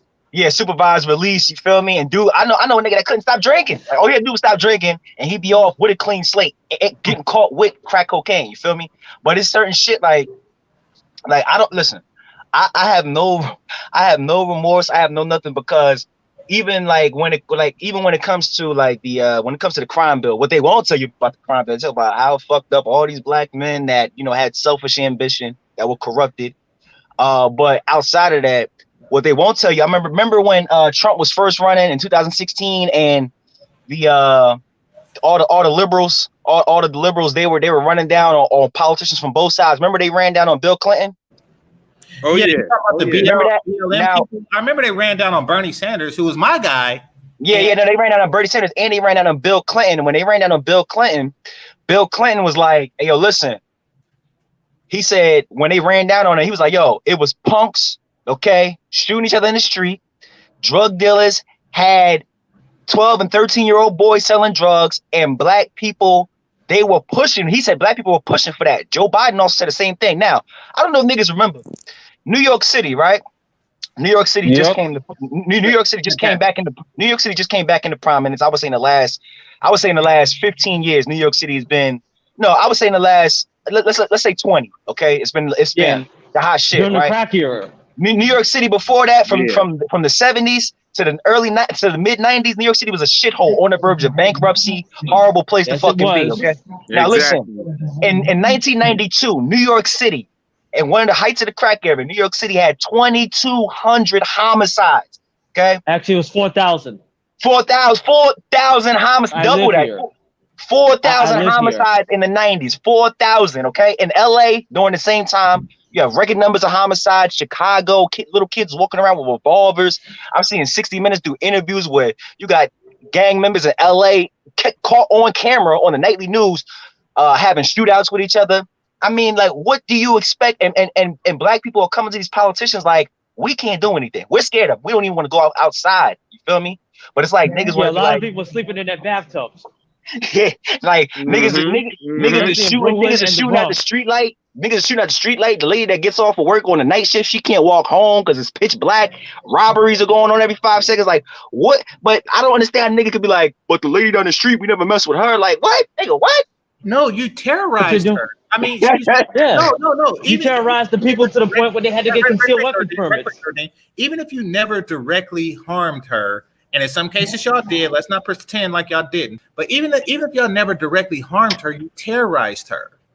You know, which is the same thing. She doesn't feel free, you know, to go for a brisk walk at night or something like that. She's terrified. You know, so that is harm. Terrorizing somebody is harmful. I'll give y'all facts right now. I'll give y'all some right quick. Prime example and evidence. I'm 35. I'm 35. I'm sorry. I'm 35. Can you hear me? Absolutely. Yeah, we can hear you. Yeah. Give him just a second. Yeah, I'm 35, right? And my mom, right? But I was born in 84. And before my brother, my older brother, he was born in 81. Before we were born, living in New York, before we were born, my mom said she got stabbed in her throat by some random person who didn't know her. Now, I don't know if this person, maybe she said this person may have been high or whatever, but she was this close to living. If anything would have happened to her and she wouldn't have lived, we would have never been born. So back then in that era, I agree with y'all. Y'all on point, man. This shit was crazy, man. And it was so crazy that in the 90s they started going to get their concealed weapons permits because they were afraid of the fool who was gonna try to stab them and stuff like that. That's the reason why the assault weapons stuff was popular, because people were tired. They wanted to defend themselves. They couldn't count on the local police to defend them, because even sometimes the local police were in on it. So, you know, it definitely was a problem, which makes it very difficult for, you know, a lot of blacks and a lot of people who are on juries, you know, with these police shooting cases. I apologize about the background noise. It's either that or a buffer when I go to my room.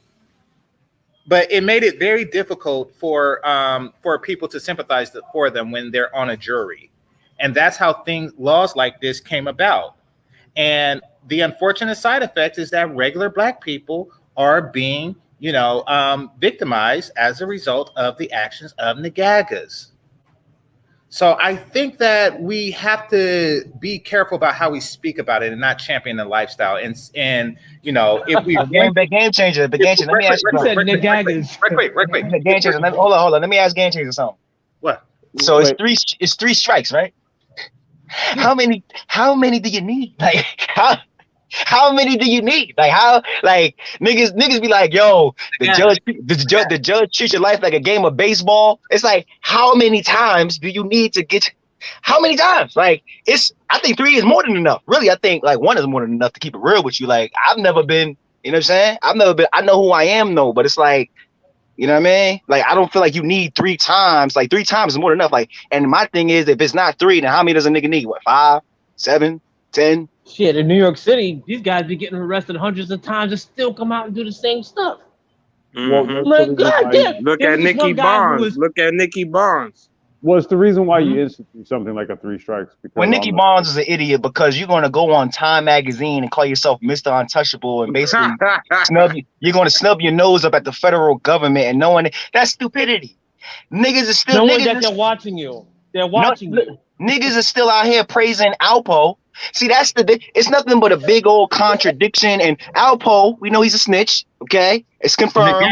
Hey, LA, we're trying to clean it up a bit. Nagat. My fault. Dude is still, what's his name? They talking about Alpo. Alpo, he's a known snitch. The Don Diva and Feds magazine and all the street DVDs for the last 20 years have been covering him being a snitch. He killed Rich Porter. He's admitted it to that. You feel me? The head guy, AZ's, he's come out on Vlad and on a bunch. If you just watch Paid in Full, you see what happened to him. He's come out and denounced the lifestyle. But Alpo, he also ruined the connection, you know, just as far as like camaraderie between New York and DC. Telling on everybody out there. Wayne Perry. Yeah, snitching everybody out there. But wait, my thing is this: Alpo comes home, right? Everybody's like, my man's home. Let's show him some love. Whatever. He's riding a motorcycle up and down 145th Street, up and down Lenox all day, talking and palling with everybody, got golds on, getting mud, like nothing ever happened. So it's like many lives lost because of him. You're right. You feel me? But you know what I'm saying? And they throw him a ticket tape parade. If that's not the messed up culture, I don't know what is anymore. Well, why these prison. That's why I'm in favor of building these prison buses for clowns like him. Well, I was gonna say, I mean, you have to now understand why policies were written specifically for our culture, because this is what you have, right? So there's not going to be any shortage of human resource to contribute to the prison industrial complex, okay? And you have willing participants to. I want to contribute to the. Wait, hold on. You have, and then what happens here is that because you have a culture that is largely just centered around producing more and more of said human resource, you may as well leverage it. You may as well leverage it from a policy standpoint. I mean, if I were a completely amoral politician, I would do the same thing, right? Especially if it hedged upon my own personal campaign contributions, who just so happen to come from said prison industrial complex. And you guys aren't showing any impetus or any leanings to try to correct anything or do anything. I may as well just funnel you into their benefit game. I mean, here's the problem. You know, everything that you just illustrated there with this dude doing this and then going on these videos and then saying this and then other people going on Vlad and then saying this, it just shows to you just how fucking unaware Black people are. And you know how I'm going to contribute. Wait. That's why I didn't want to cut off anything what you were saying. I'm like, oh, you know what? I'm gonna let this guy finish, because it's really just illustrating the point that I want to make here. It's almost as if it's like you're so goddamn stupid that you can't even see how it is that you're being used as a human resource for the prison industrial complex because you're so fucking stupid. Well, it's either stupidity. And we're gonna get to Pablo. Hold on there, Nick. It's either stupidity, or there is just too enticing. No, it's not that enticing. Listen, I work a regular job. Well, just hold on. In either way, no, for you. But see, you're not in the Gaga, LA. At least not that I know of. Right. But if you are one, the community standing for such a thing, and the adoration and respect of the community that they get is so enticing that they do it anyway, knowing the consequences. So I know how I'm going to contribute. Right quick, Nordine, LA. Pablo, what's on your mind? Hey, can you guys hear me? Because I'm in a low cell area. What's going on, Pablo? Yeah, barely. Okay. Well, yeah. So I just called to speak to the whole popularity, the pervasiveness of it during the crack era, because I was an adult at that time. I was in college in the 90s. Alpo, Rayful Edmonds, AZ, those guys were as popular to us as Cardi B and Offset and Steph Curry and LeBron back then. I would go, we had an event called Greek Fest back then in Virginia Beach. It happened every Labor Day. And all the HBCU Greeks and all the HBCU students would go down to Virginia Beach from all over, from South Carolina, North Carolina, Virginia, Maryland. So you're talking about Norfolk State, Bowie State, North Carolina A&T, Howard, everybody would go to Virginia Beach. And guess who would be there? All the hustlers, Rayful, Alpo, AZ, all them guys. I've seen them with my own eyes, posting up, sitting on Benzes, Porsches, trooping up. Let me tell you, man, it was, when I associated hustling and dope dealing, it was with a Benz, a kit, and a big booty bitch that goes with it.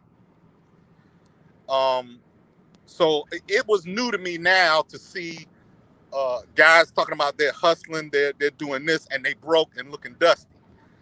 Mm-hmm. I mean, all of these guys back then, they were loaded. My cousin dated a little local hustler who was riding around in a Benz 190 with the kit and the BBSs, with $3,000 rims on the car. I think though for that though, it kind of created with the crack era, it kind of created a vacuum for a lot of like, I remember Big L. I remember one line that he had. He said a lot of niggas would be virgins if crack never came out. I think it was a certain type of dude that had to hustle, like just like I guess from like a proper perspective in society, a man who might overachieve to compensate for whatever he doesn't have in order to gain money and gain things so that he could be accepted and women and stuff like that. But I feel like, you know, if you're a hustler and you know what I mean, like, I don't know, think about hustling that, you know, like, I was like, you know, if these people weren't doing this, you know what I'm saying? Like, would these people still be the same people? Would these people still get the same adoration? It's like, because it's really fake love at the end of the day. It's fake popularity. It's like, can anybody these people Well, aren't I know how I'm gonna contribute to the prison industrial complex. I know how I'm gonna do it.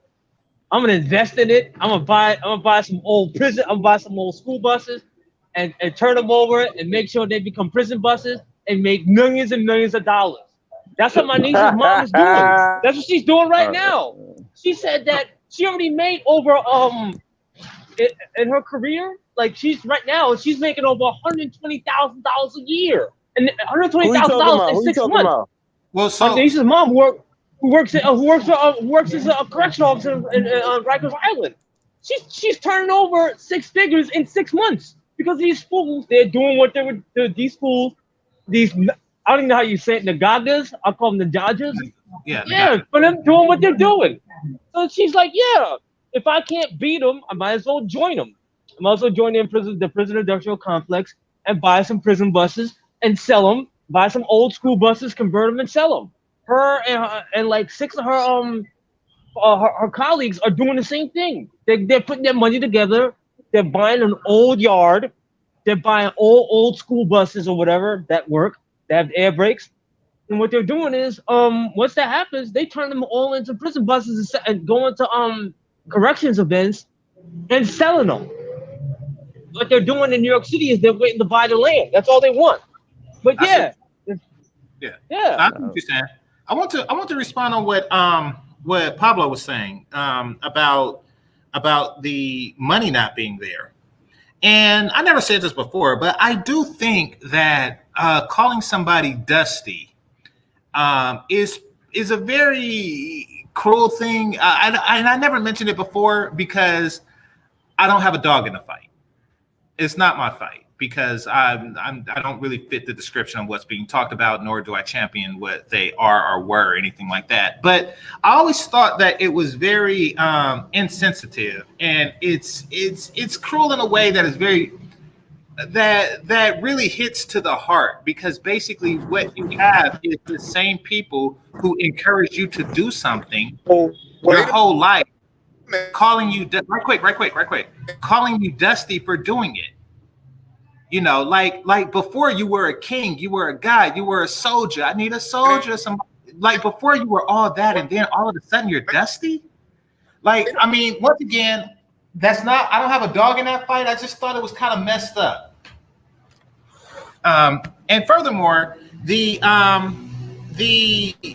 lack of money, combined with the fact that still that they're still doing it, and even the women are calling them dusty, really says something about, you know, the motivation that the community has for these people. Why are they still doing it? They're chasing some type of community status that really is waning, but because it exists, they continue to do it, even with the crime bill. Go for it, Pablo. But I said that to say that, why are you out here committing crimes and you still aren't putting yourself in a better position? You might as well have went and worked a minimum wage job rather than standing out on the corner and you still not making it. It's prestige. You understand what I'm saying? Okay, so but you still not a hood star either. So yeah, no, I know that's waning. They're chasing like outdated social status that's associated with hood dudes is what they're doing. Yes. You know, and like they're at Greek Fest thinking that they're Greek, but you're not. You're a poor person who, you know, had an occupation that at one time was popular.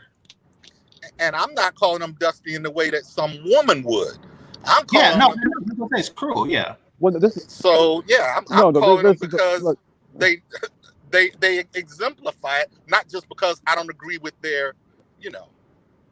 No, that wasn't a shot at you when I was saying that. What I was saying is the women who once championed, because you never championed it, but for the people who once championed a lifestyle to just call them dusty all of a sudden is ridiculous. Because like the movie Last Samurai. Wait, right quick. Like the movie Last Samurai. You know, they started disrespecting the samurais. I'm like, wait a minute. We're talking about thousands of years of protection. Now that a new type of soldier, you know, who's more, you know, gunpowder based comes along, you just gonna start disrespecting? Really? Well, like they were held at prestige at one point, you know. And I'm not saying that they didn't need to change, but what I'm saying is that's kind of effed up. That's what I'm saying. But once again, it's not my go for it. Complex. No, it's simply just indicative of basically a buyer's remorse sentiment. Okay, because you know there was a lot of procreation that happened with these guys as well, right? And all of those big willy dreams didn't quite pan out, now did they? So we have to understand that when you hear that from a certain group of the opposite gender, let's just say, it largely just echoes the sentiments of a love with renegade gone wrong. Yeah, game changer. Okay. I sent you that video of the young girls that are actually saying they would rather date a drug dealer than a doctor. I think I sent it to you. If you can play it's disgusting. Nerdine. See, here's the thing, right? We already have I don't know how many decades of record of this, because all we have to do is literally, I'm from LA. Let's go back to crack era LA. How do you think all the goddamn crack babies and all that other shit came into existence? Like that's not a mystery. It's not. What we're actually talking about here is the buyer's remorse aspect of it, where said females who all of a sudden find themselves with a few of the offspring as a result of their sexual encounters with these guys, basically saying, well, these dudes are dusty. And it's like, well, what the fuck did you think you were dealing with at the time when you got with them? Exactly. So this is all. They knew they were dusty. They just didn't care at the time. No, they wanted that stash. No, not exactly. Not exactly. No, my point here is that when they echo these sentiments, okay, it is because they are actually those who have experienced the outcomes of their dealings with these guys. That's why they do it. Well, I think it's messed up typically when it's a woman, but only when it's the same woman. Like if Hillary Banks was consistent her whole life and she didn't deal with that type of guy, that's one thing. But you know, if you're a woman, because a lot of times what happens too is that it is a lot of money in junior high when nobody else is getting an allowance. So it could be encouraged at that point of a woman's life because, you know, he can buy things that a person who's living off of his parents' allowance simply can't, you know, but it's not grown man money and you don't get a raise. So, you know, in fact, you probably make less as an adult than you do in junior high. So, you know, so for you to encourage it at a young age and then at an older age say, you know, you're dusty. It's like, come on now, really? That's kind of effed up. Once again, not my fight. So I'm gonna do final thoughts. Let's start with Nuruddin.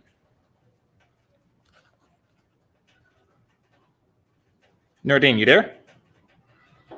Yeah, I just got off the bus. Yeah.